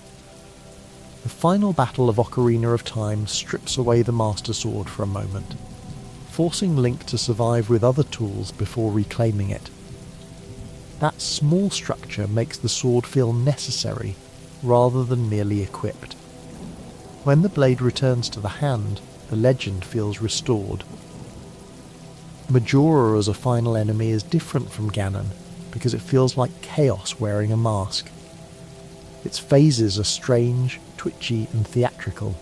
The fight is unsettling because the villain does not behave like a king or beast. It behaves like a cursed object expressing itself through movement. Wind Waker's final confrontation with Ganondorf is surprisingly mournful. He speaks of wind, desert, and envy before the ending beneath the sea. The fight is still heroic, but the villain is given a memory of hardship. Zelda sometimes deepens evil by letting it explain itself without excusing itself. Twilight Princess gives Ganondorf several final forms: Puppet Zelda, Beast Ganon, horseback combat, and a sword duel. The sequence feels like the series walking through masks of power. Possession, monster, rider, king. Each form strips away a layer until the last duel stands in a field under a pale sky. Breath of the Wild's final Calamity Ganon fight can be approached after freeing divine beasts, or rushed much earlier. That freedom changes the meaning of readiness. Zelda traditionally asks for a full set of tools before the end. Breath of the Wild lets boldness, skill, or stubbornness challenge destiny before the story says it is convenient. Dark Beast Ganon in Breath of the Wild is fought across a wide field with Zelda's light bow. After all the shrines, mountains, horses, cooking, ruins, and memories, the final image becomes almost mythic again. A beast of malice, a princess's power, and a hero on horseback beneath open sky. Tears of the Kingdom's final descent beneath Hyrule Castle gives the ending a strong downward pull. The game has spent so much time in sky and building, yet the final truth waits deep below. Zelda often saves its oldest darkness for the place under the kingdom's foundations. The demon dragon ending in Tears of the Kingdom is one of the most dramatic uses of scale in the series. The battle happens in the sky, with dragon bodies falling, catching, and a sense of myth fully loosened from ordinary ground. The game that begins in a cave ends above the clouds. The dragons in the modern open skies are peaceful, unless approached carelessly. Farosh, Nadra, Dinral, and later the Light Dragon move through the world like living weather. They can be farmed for materials, but their real power is atmosphere. Seeing one in the distance can make the whole sky feel sacred. Nadra's corruption quest on Mount Lanayru in Breath of the Wild is especially beautiful. Link frees a dragon from malice, then follows it through the air with arrows. It feels less like a hunt and more like a purification ritual. Zelda knows how to make combat feel ceremonial when the moment calls for it. The Light Dragon in Tears of the Kingdom turns a lore revelation into a moving landmark.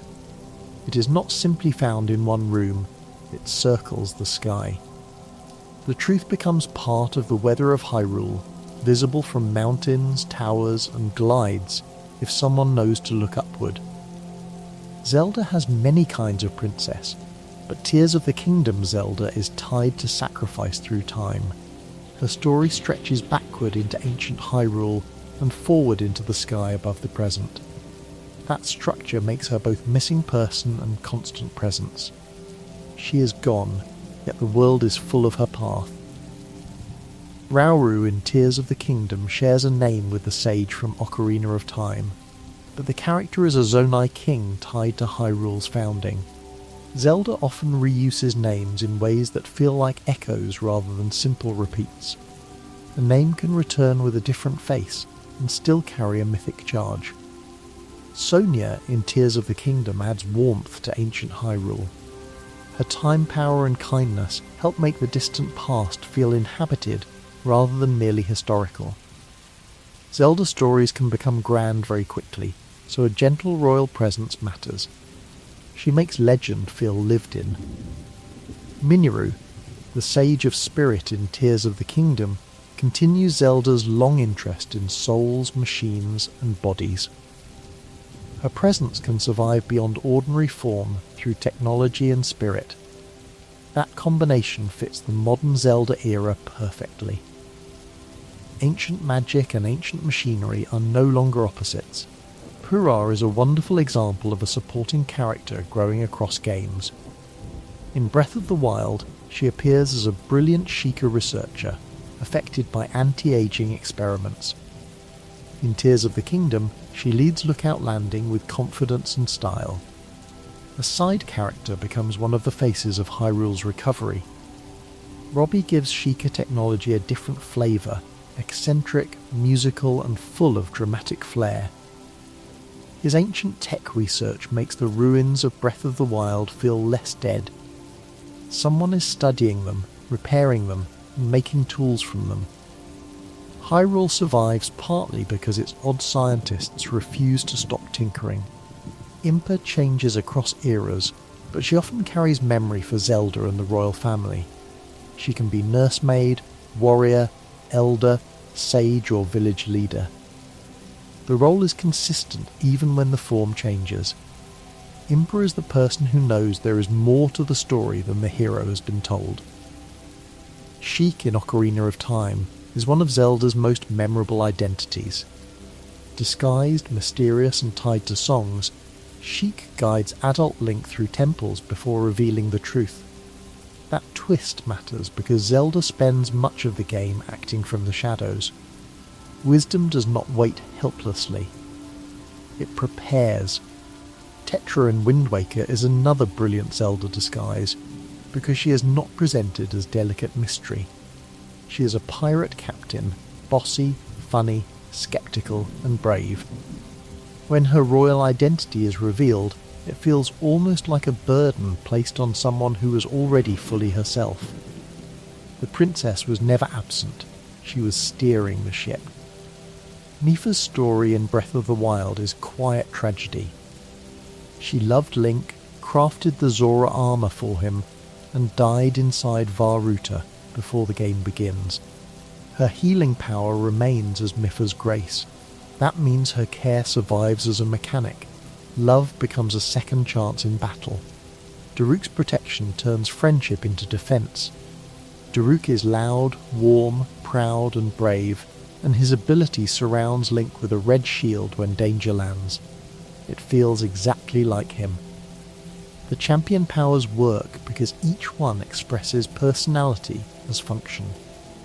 Rivali's Gale is pride turned useful. Rivali is sharp, competitive and resentful of Link, but his power lifts Link into the air. Even after death, his arrogance becomes a gift. Zelda does not need every ally to be gentle. Some help arrives with a smirk. Urbosa's fury carries both power and protection. Urbosa is a Gerudo chief, a maternal figure towards Zelda, and one of the strongest presences in Breath of the Wild's memories. Her lightning ability feels like authority turned outward. When it strikes, it feels less like borrowed magic, and more like an old champion clearing space. Sidon became instantly memorable because of his optimism. In Breath of the Wild, he encourages Link with huge gestures and absolute confidence. In Tears of the Kingdom, he carries more responsibility as Zora leadership shifts. The smile remains, but duty grows around it. Zelda lets supporting characters mature between games. Tulin in Tears of the Kingdom takes inspiration from his father Teba and becomes the Wind Sage. His gust ability helps with gliding, but his story is about earning trust. The Rito have always been tied to air and music, and Tulin turns that inheritance into forward motion. Yunobo's arc in Tears of the Kingdom plays with memory, control and Goron community. His rolling power becomes a practical tool for breaking rock and attacking. Gorons often bring warmth and humour, but the game also shows how a people can be affected by bad leadership and strange appetite. Riju grows from a young Gerudo chief in Breath of the Wild into a more battle-ready leader in Tears of the Kingdom. Her lightning power feels connected to Urbosa's legacy, without simply copying it. Zelda's descendants and successors often carry echoes, but the best ones still have to become themselves. The stable system across modern Hyrule gives the open world a network of safe pauses. The stable has beds, cooking pots, merchants, rumours, dogs, horses, music and roads. In games full of ruins, stables feel like proof that ordinary life continues between disasters. Cass in Breath of the Wild is one of the most peaceful characters in the series. His accordion songs lead to shrine quests and old stories. He turns exploration into listening. A bird musician standing by a road or ruin can make the whole landscape feel like it has been waiting for someone to hear its clue. The stable trotters in Tears of the Kingdom continue that musical warmth in a different way. Helping musicians reunite, travel, and play for great fairies makes side quests feel like restoration. Music does not simply accompany the world. Sometimes the world has to repair the conditions for music to return. Great fairies in the recent Hyrule games upgrade armour, but they also change from hidden fountains into personalities with theatrical entrances. The upgrade system gives practical reason to seek them out. The presentation makes the encounter unforgettable. Zelda rarely treats improvement as a plain menu when it can make it weird. Dogs in the Wild Era games can lead Link to treasure if fed. That is a small fact, but it has enormous charm. The game does not need a petting button for the animals to feel sweet, though many still wish for one. Feed a dog, and the world quietly says thank you. Hatena Village is one of the coziest modern Zelda places, because it feels sheltered from the largest horrors. Farms, houses, dye shop, school, research lab, mayoral politics, and Link's house all give it a domestic rhythm. Hateno is what Hyrule is trying to preserve, not glory, but ordinary mornings. Tarry Town in Breath of the Wild is built from a side quest that gathers people from different regions. The naming joke with sun endings is silly, but the emotional result is real. A town appears because Link helps connect workers, merchants, lovers and builders. recovery becomes architecture. In Tears of the Kingdom, Tarry Town continues to matter through Hudson construction and characters like Mattison. Seeing a place persist across games gives the world continuity. Breath of the Wild's side effort is not erased. It becomes part of the sequel's everyday life. Lurelin Village in Tears of the Kingdom can be restored after pirate occupation. That quest is gentle because rebuilding homes, shops and village routines feels as important as clearing enemies. Zelda's modern era understands reconstruction. Saving Hyrule is not finished when the monster leaves. Someone has to rebuild the roof. Gerudo Town in Breath of the Wild requires disguise for Link to enter, while Tears of the Kingdom changes its conditions because of the Sand Shroud and underground shelter. The town's rules and crises make culture feel specific. It is not a generic desert city. It has laws, language, clothing, leaders, children, and ways of surviving. Zora's domain in Breath of the Wild is built with luminous blue curves and water flowing through architecture. It feels ceremonial and mournful because Mipha's memory is everywhere. In Tears of the Kingdom, sludge changes the water, and the old beauty becomes threatened in a different way. Water in Zelda is never just scenery, it carries health. Goron City is built around heat, food, mining and bodies that can survive what others cannot. In Breath of the Wild it feels rugged and loud. In Tears of the Kingdom, marbled rock roast creates a strange social problem. The fact is funny on the surface, but it also shows how danger can enter through appetite.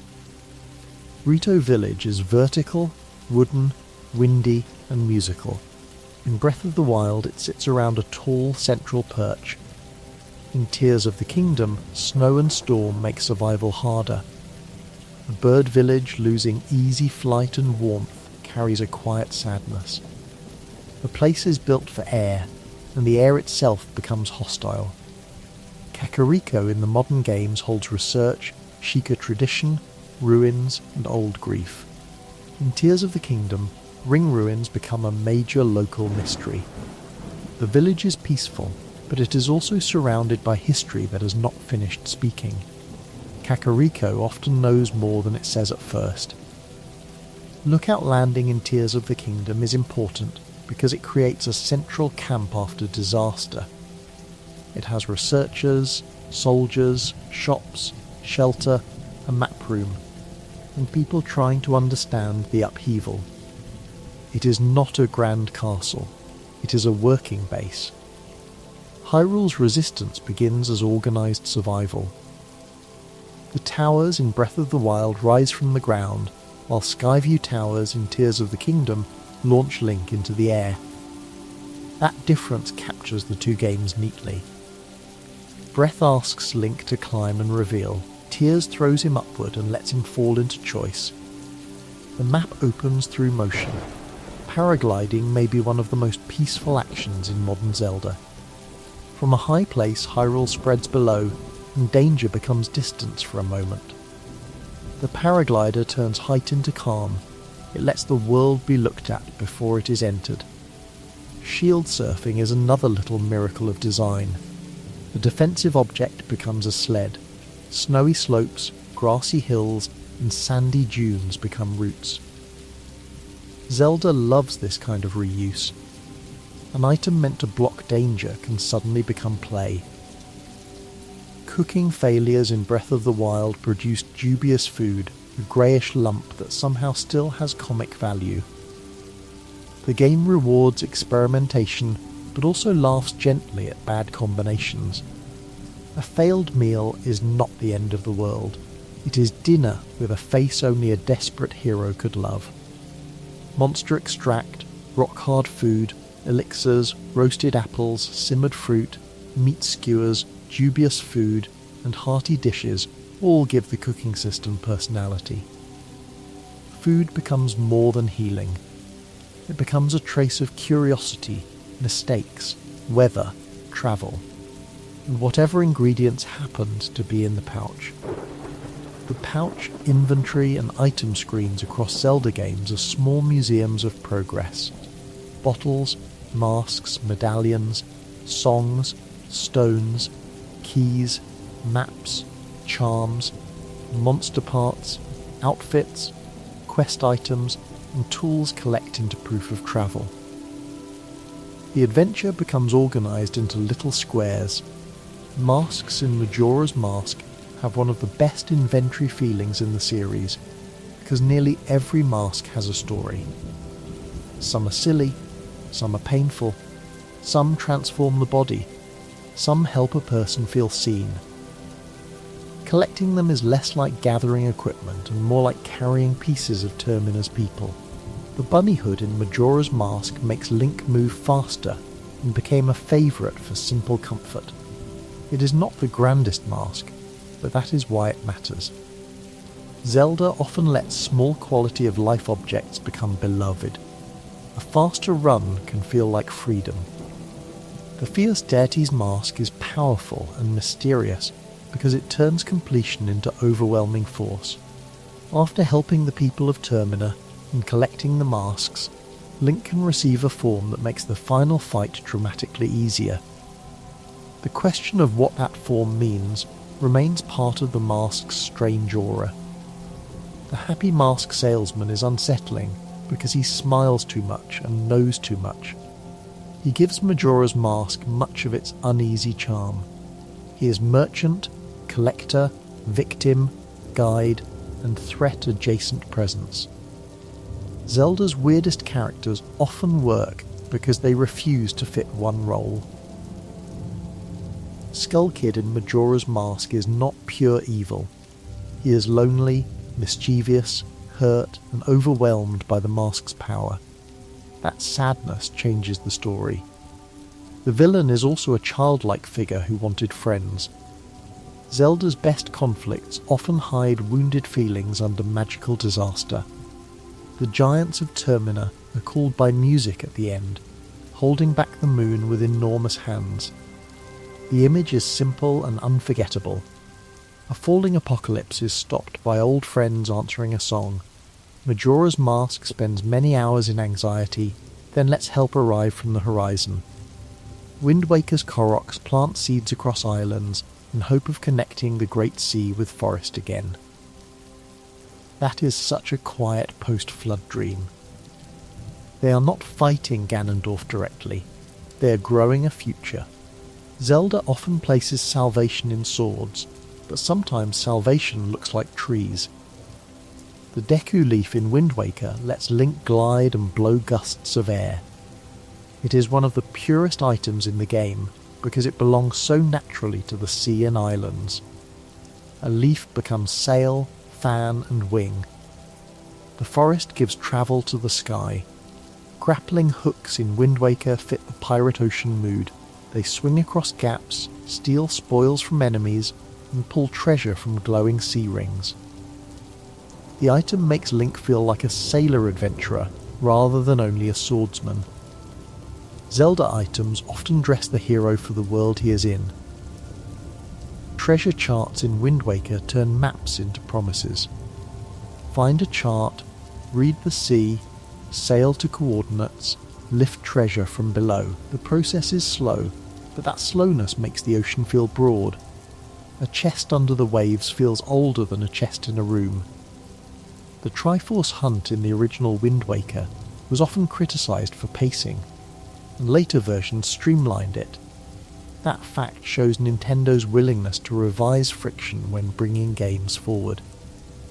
A beloved game can have rough water. A remake can smooth the route without erasing the sea.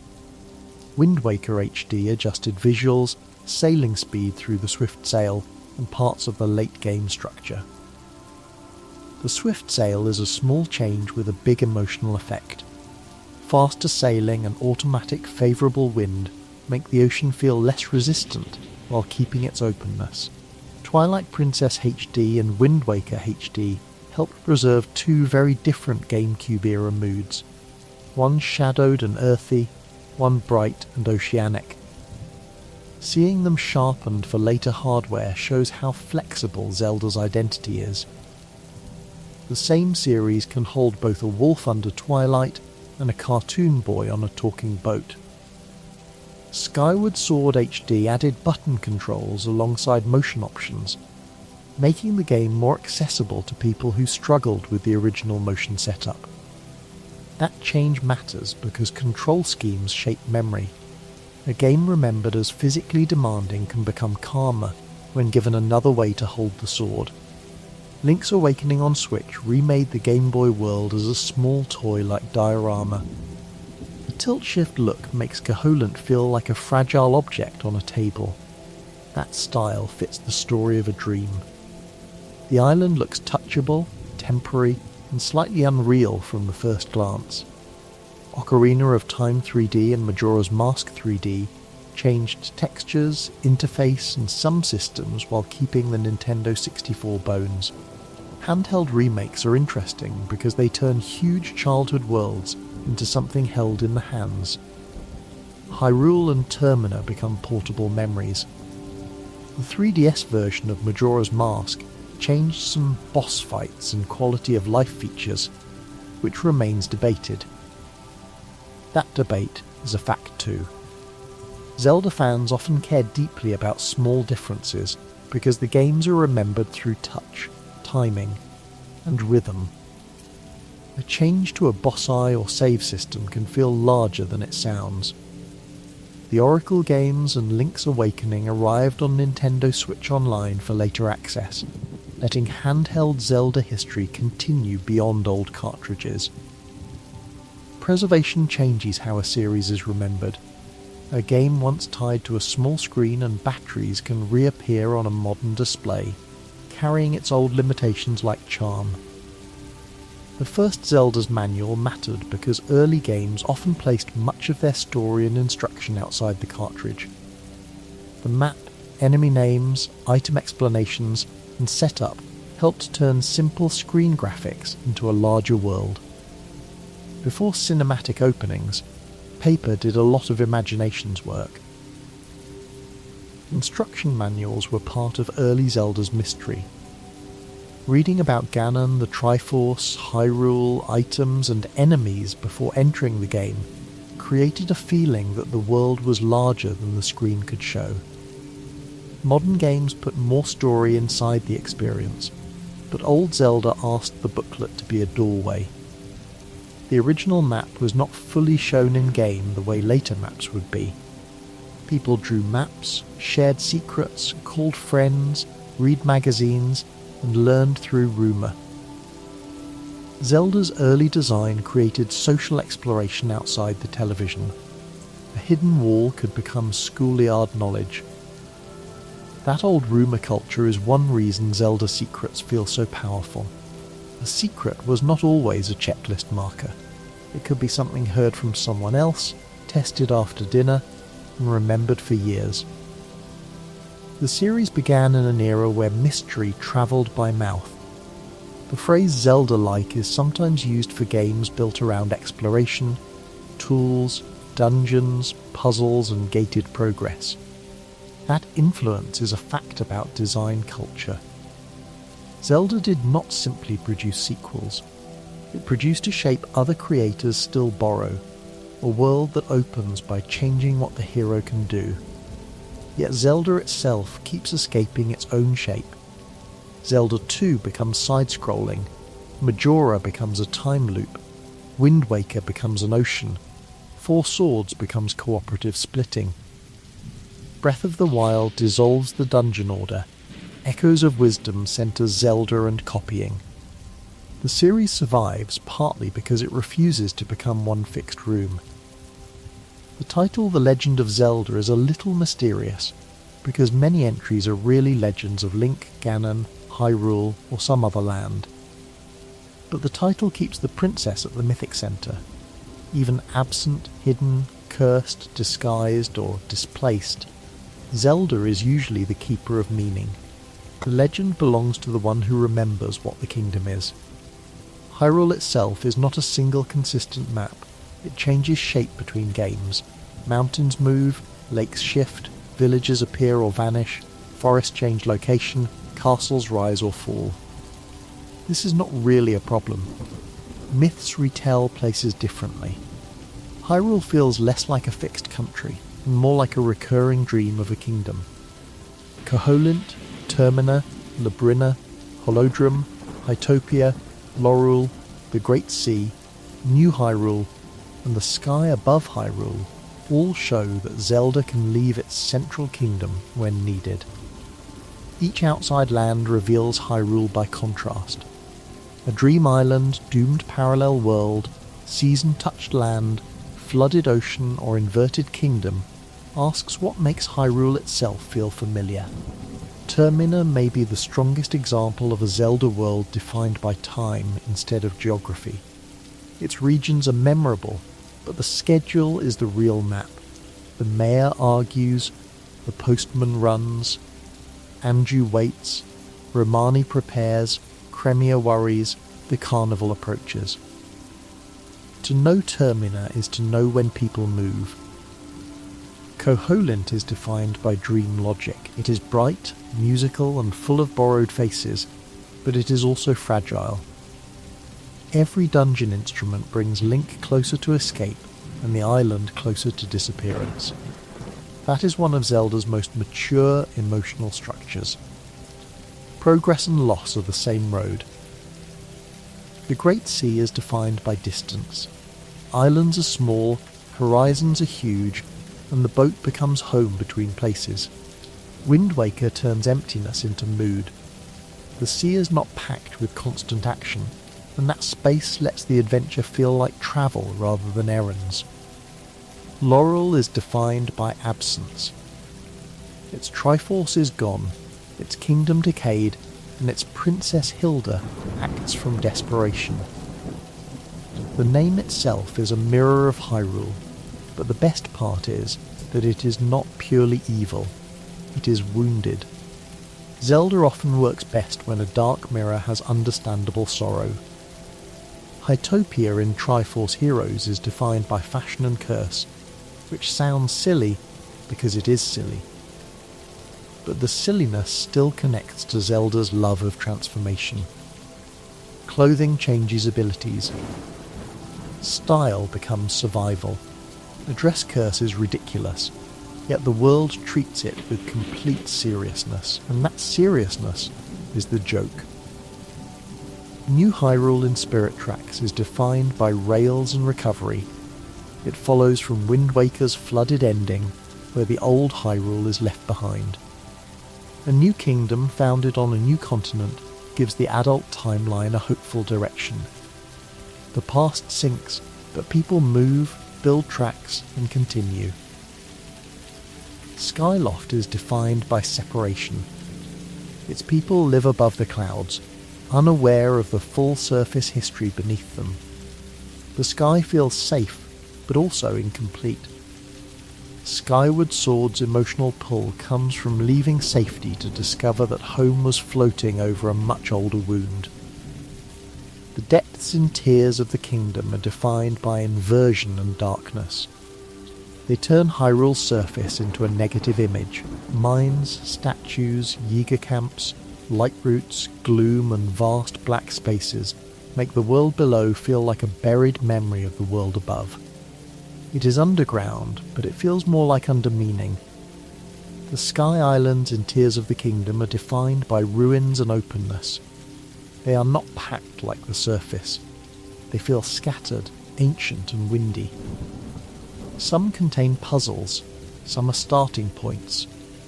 Some are fragments of a civilization that fell upward into myth. Zelda makes height feel old. The Master Cycle Zero in Breath of the Wild's Dilk is strange, because a motorcycle seems far from classic fantasy, yet it fits the Sheikah technology of that Hyrule. The series has always had more technology than its medieval image suggests. A motorcycle is only shocking until a Guardian laser reminds you what world this is. Guardians are terrifying partly because their design is both ancient and mechanical. Their legs skitter, their eye locks on, and their beam charges with that sharp sound.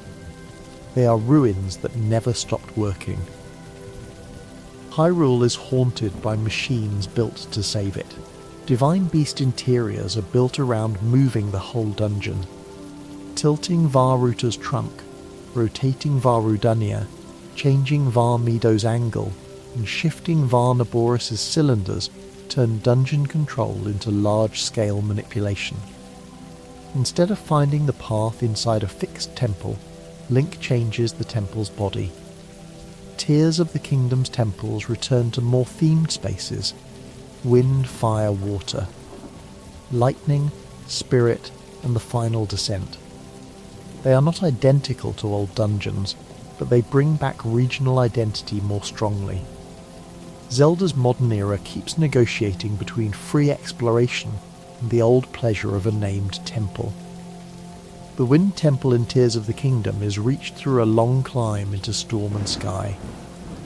The approach may be more memorable than the temple itself. That is a modern Zelda fact. Sometimes the dungeon begins long before the loading boundary or title card. The mountain, the climb, and the weather are part of the temple. The Fire Temple in Tears of the Kingdom sits in the depths, tied to minecarts and Goron trouble. Fire goes underground this time, which gives the theme a heavier feeling. Heat and darkness mix. The old volcano mood becomes industrial and buried. The Lightning Temple in Tears of the Kingdom rises from the desert with mirrors, light and Gibdos.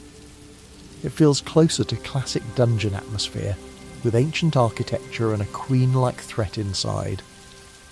Gerudo stories often pair elegance with danger, and the temple follows that pattern. The Water Temple in Tears of the Kingdom is airy, strange and low gravity, set above the clouds rather than deep under a lake. That reversal is interesting.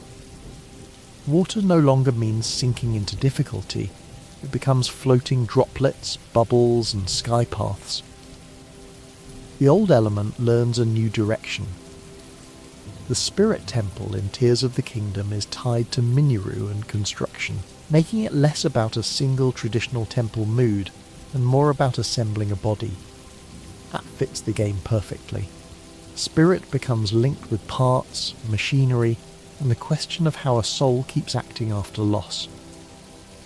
The Wind Temple in Wind Waker and the Earth Temple carry musical sage stories through Medley and Makar. These dungeons connect the Great Sea to old Hyrule's sealed prayers. A childlike forest spirit and a Rito attendant become sages not through birthright alone, but through awakening. Medley's harp and Makar's violin are gentle facts because music literally helps restore sacred power. Their instruments are not decoration, they are keys to old duty. Wind Waker's world is bright, but its sages remind us that even a flooded kingdom still needs songs to keep evil sealed. The sages in many Zelda games are ordinary people before they are cosmic roles. A forest girl, a Goron leader, a Zora princess, a Sheikah guardian, a Gerudo warrior, a Rito attendant, a Korok musician. Zelda's myth feels stronger when sacred duty lands on recognisable lives. The name Hylia becomes especially important in Skyward Sword and the modern games. As a goddess who protects the Triforce and is tied to Zelda's mortal reincarnation, Hylia gives the princess's bloodline a divine source. Statues of Hylia in Breath of the Wild and Tears of the Kingdom turn prayer into upgrades, linking faith and hearts. Goddess statues in Breath of the Wild let spirit orbs become hearts or stamina. That conversion is quiet but meaningful. Link brings proof of trials to a statue and chooses how his body grows. Courage becomes either endurance or life, depending on what the journey needs. Blessings of Light in Tears of the Kingdom serve a similar role, earned through shrines and exchanged at statues. The details change, but the ritual remains. Seek small sacred places, solve what they ask, carry the light back, and become a little more able to continue. Shrine monks in Breath of the Wild At ancient Sheikah, you waited for Link's return. When a shrine is completed, the monk dissolves into light after granting an orb. That detail gives the shrines a solemn tone. Each puzzle room is also a long vigil ending. Rauru's blessing shrines in Tears of the Kingdom often reward the journey to reach them, rather than a puzzle inside. That shifts the idea of a shrine. Sometimes the test is not the chamber. The test is finding the chamber, surviving the route, and arriving with enough attention to notice it. Blessing shrines are peaceful because they trust that the world outside already did the work. You enter, receive, and leave. Zelda understands that not every reward has to demand another lock. Sometimes the open air was the puzzle. The Blood Moon in modern Zelda resets monsters and resources, but it also creates one of the series' eeriest rituals. The sky turns red, music changes, malice rises, and the world restocks danger. It is a practical system with horror lighting. In Breath of the Wild, Zelda's Blood Moon narration gives the reset a story texture. It is not merely a respawn timer, it is Calamity Ganon's power stirring. Zelda often hides systems inside myth, so the world feels less mechanical than it actually is. The weather forecast icons in the open-air games are small but important. They let someone plan around rain, lightning, heat, cold, or clear skies. Hyrule becomes a place with weather prediction rather than random sky. Preparedness becomes part of peace. Lightning in Breath of the Wild can strike metal equipment, which teaches a lesson quickly.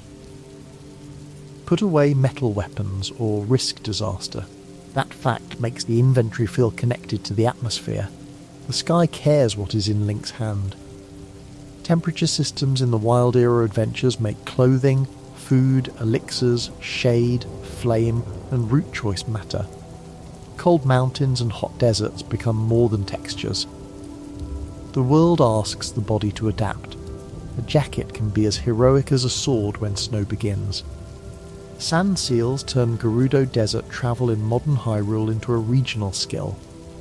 Shield surfing behind a seal feels playful, fast and local. Zelda often gives each region a way of moving that belongs to that place. The desert is crossed differently because desert people learned how. Loft wings in Skyward Sword serve a similar purpose for Skyloft. They are not ordinary mounts. They are bonded birds tied to coming of age and identity. Riding a Loftwing turns the sky into home. Epona makes fields personal. Loftwings make clouds personal. King Daphnes in Wind Waker is one of the series' saddest rulers because he chooses to let old Hyrule go. His wish on the Triforce is not to restore his kingdom, but to give Link and Tetra a future. That is a rare kind of royal wisdom. He stops clinging to the sunken past. King Roam in Breath of the Wild first appears as an old man, echoing the original cave helper in a larger form. He guides Link on the Great Plateau before revealing himself as the dead king of Hyrule. The twist gives the tutorial a ghostly tenderness. The first helper is also a father who failed his daughter and kingdom. Roam's hidden journals in Breath of the Wild add nuance to his relationship with Zelda. He pushed her towards sacred duty, regretted his harshness, and died before repair was possible. Zelda often places important emotion in journals, diaries, and optional text. The main path tells one story, the books make it ache. Zelda's diary in Breath of the Wild reveals her frustration with prayer, science, Link's silence, and her own delayed power. It makes her more than a symbol. She is a young woman crushed by prophecy that refuses to arrive on schedule. Her eventual power matters because failure came first. The research notes in Hyrule Castle, Pura's lab, and Robbie's lab give Breath of the Wild a scientific layer. Scholars studied guardians, shrines, runes, and ancient energy. The kingdom tried to prepare rationally for a mythic threat. That blend of archaeology and apocalypse gives the modern Hyrule its special flavour. Hyrule Castle in Breath of the Wild is one of the best final areas because it can be approached many ways. Climb, sneak, fight, glide, swim, enter tunnels, pass through libraries, docks, halls, prisons and sanctums. The castle is not a hallway to a boss. It is a ruined royal body with many wounds. The Hyrule Castle theme in Breath of the Wild weaves in motifs from the classic overworld and Zelda's lullaby, making the climb through danger feel like history singing under corruption. The music remembers what the place was while the ruined halls show what it became. That is strong composition. Melody is ruin. Hyrule Castle in Tears of the Kingdom floats after the upheaval, changing its symbolism. In Breath of the Wild, the castle is infected and surrounded. In Tears, it is lifted, broken from foundation, with danger below as much as within. The kingdom's centre becomes unmoored. The chasms in Tears of the Kingdom are wounds in the surface leading into the depths. They are visually simple, holes with gloom and darkness, but they change the map's emotional feel. Any field might have a drop into the underworld. Hyrule's trauma is no longer only at the castle. Wells in Tears of the Kingdom are the gentle opposite of chasms. They also lead downward, but often into small human spaces, water, mushrooms, hidden rooms, caves, and tiny discoveries near homes. One kind of hole leads to fear. Another leads to quiet curiosity. Caves in Tears of the Kingdom often contain bubble frogs, glowing creatures that drop bubble gems. Colton's desire for those gems continues the game's love of strange collectors. Zelda side characters often want impossible, silly or magical things, and those wants turn exploration into stories. Satori and the Lord of the Mountain in Breath of the Wild are tied to Satoru Iwata's memory in a gentle way often recognised by fans and commentators. The glowing creature appears on Satori Mountain and can be ridden temporarily. It feels like a tribute wrapped in myth, rare, luminous and impossible to keep. Bloopies are tiny glowing creatures that drop rupees when struck, then flee. They make the forest feel enchanted and slightly mischievous. The choice to hit them for money is a little uncomfortable, which is part of the charm. Zelda sometimes lets beauty and greed sit in the same second. The Lord of the Mountain cannot be registered at a stable. That matters because the game refuses to let every wonder become property. Some things can be encountered, ridden and remembered, but not owned. Hyrule keeps a few mysteries free. From that unowned wonder, the path can soften toward the beings and small rituals that make Hyrule feel cared for between disasters. Fairies, horses, forests, old tools and final songs all belong to that quieter side of the legend. They remind us that the kingdom is made of recoveries as much as battles. Great fairy upgrades in modern Zelda require materials and rupees, but also restoring access to the fairies through music in Tears of the Kingdom. The idea that fairies need musicians before they emerge is whimsical and gentle. Even magic wants a concert. Malania, the horse god in the modern Hyrule games, can revive lost horses. The design is strange, almost Great Fairy-like but more unsettling. The function is tender. A beloved horse can come back. Zelda puts mercy in odd places. Horse gear, bridles, saddles, mane styles and stable registration make horses feel personal in modern Zelda. A horse can be transport, companion, memory and style at once. It can be named, boarded, decorated and found again. The stable clerk remembers what the wilderness might not. The giant horse in Breath of the Wild recalls Ganondorf's imposing mount in Ocarina of Time through size and colour. Catching it is difficult, and riding it feels different from ordinary horses. Zelda often lets old villain imagery return as something the hero can encounter in the wild. The white horse in Breath of the Wild is tied to Zelda's royal line and resembles the horse seen in Memories. Finding it turns memory into living animal. The past is not trapped in ruins. Sometimes it is grazing on a hill.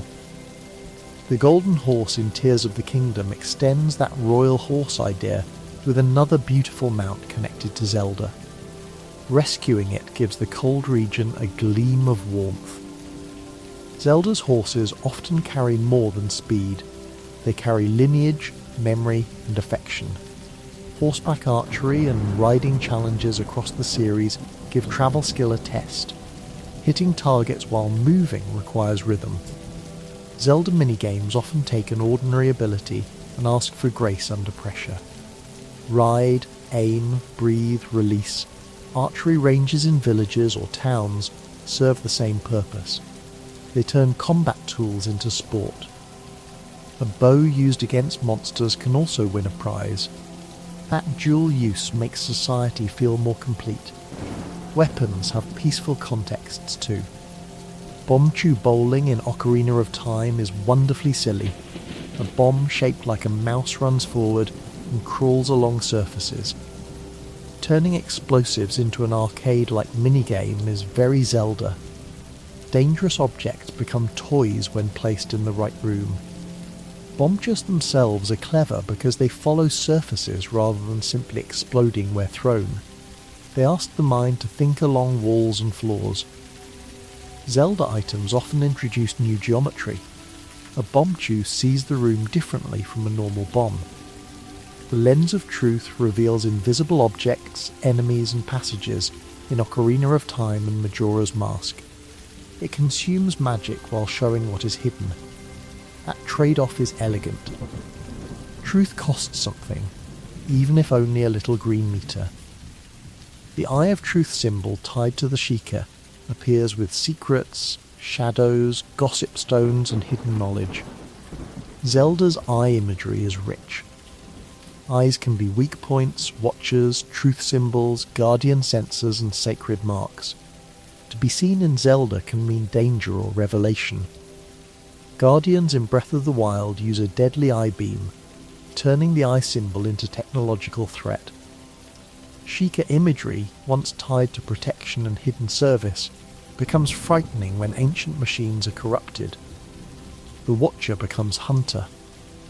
Sheikah towers rise from underground when activated, unfolding like old machines waking. Their ascent is one of Breath of the Wild's most satisfying early animations. A tower emerges, the map expands, and Hyrule's buried infrastructure briefly seems alive again. Skyview towers in Tears of the Kingdom launch Link upward with force, changing tower activation into flight. The tower becomes a cannon, mapmaker, and travel tool. Zelda reuses the idea of revealing maps but changes the body's experience of doing it. Shrine names in modern Zelda often honour developers or use anagram-like constructions, especially in Breath of the Wild. Many monk names are rearranged forms of staff names. That hidden naming layer gives the shrines another kind of memorial function. People who built the game are faintly carved into Hyrule. The names of light roots in Tears of the Kingdom are often shrine names reversed, matching their mirrored positions. That is a wonderful map fact. The depths do not merely mirror geography. Their names mirror language. Hyrule's underside even speaks backward. The Bargainer statue under the Great Plateau, the depth statues pointing to abandoned mines, and the long statue lines create navigation through sculpture. In darkness, roads are not always roads. Sometimes a line of figures tells where to go. The Great Plateau in Tears of the Kingdom has changed from tutorial space to a place with new mysteries and connections to the depths. Returning there feels odd, because the place that once taught the world is now another piece of it. Zelda lets tutorial spaces age. The Shrine of Resurrection being repurposed or changed after Breath of the Wild adds to that feeling. A location that once defined Link's awakening no longer has the same sacred function. Places move on after the story uses them. The Deku Tree's illness or danger in Tears of the Kingdom's Korok Forest gives a grim echo of Ocarina's opening, where the great Deku Tree is cursed. Across eras, the Forest Guardian can suffer when evil spreads. Saving a tree becomes a recurring form of restoring the world. Phantom Ganon appearing in Tears of the Kingdom's Gloomhands encounters turns an old name into modern fear. The Gloomhands themselves are terrifying, reaching, rushing, red, many-fingered. Then the Phantom arrives. The encounter feels like a nightmare learning a familiar face. Gloomhands are scary because they remove distance quickly. Open-world calm can become panic in seconds. A peaceful meadow or ruin suddenly fills with hands. Zelda's modern danger works best when it interrupts comfort rather than replacing it entirely. The series has always used hands strangely. Wall Masters and Floor Masters grab Link and return him to dungeon entrances or attack from above. Gloomhands continue that old fear with modern intensity. Hands in Zelda often mean capture, control, or unwanted return. The hand motif in Tears of the Kingdom is everywhere. Rauru's arm, Ultra Hand, Ganondorf's seal, Gloomhands, the act of building, the act of reaching Zelda. The game is about what hands hold, make, lose, and try to catch. The final catch in Tears of the Kingdom mirrors the opening fall. Zelda falls at the beginning, and Link cannot save her. By the end, he reaches her again. Zelda often builds endings from images that failed earlier. Redemption can be a repeated motion that finally succeeds. Breath of the Wild's ending image of Zelda and Link looking toward Hyrule's future is quieter. The calamity is gone, but the kingdom remains broken. Zelda notes that her power may be fading, and there is still work to do. The ending is not restoration, it is recovery beginning. Many Zelda endings resist perfect closure. Link leaves Koholint with a memory. Tamina holds a festival, but Link moves on. Old Hyrule drowns. Midna breaks the mirror. Breath's Hyrule must rebuild. Zelda understands that after a legend ends, someone still has to live in the world it leaves behind. That may be why the small facts matter so much. Pots, bottles, songs, stables, shops, masks, recipes, maps, fairies, signs, dogs, horses and flowers make the worlds livable. The grand myth gives the stakes. The small details give the place a heartbeat. The final peaceful fact can rest there for a moment. Zelda is a series about saving worlds, but it is loved because those worlds contain things worth saving before the final battle arrives. A grandmother's soup, a ranch song, a village bell, a school in Hateno, a postman running on schedule, a tiny Korok under a rock, a dragon crossing the morning sky. And so the legend can grow quiet again. Somewhere, the Master Sword sleeps in a forest, or in a temple, or high above the clouds. Somewhere a fairy fountain is still playing its soft music behind a cracked wall. Somewhere a horse is waiting at a stable, a map is unfinished, a bottle is empty, and a song learned long ago can still open the way home. The kingdom does not need to be rushed now. Hyrule can rest in the dark, with its ruins, rivers, bells and stars, while the last notes of the lullaby fade into the grass.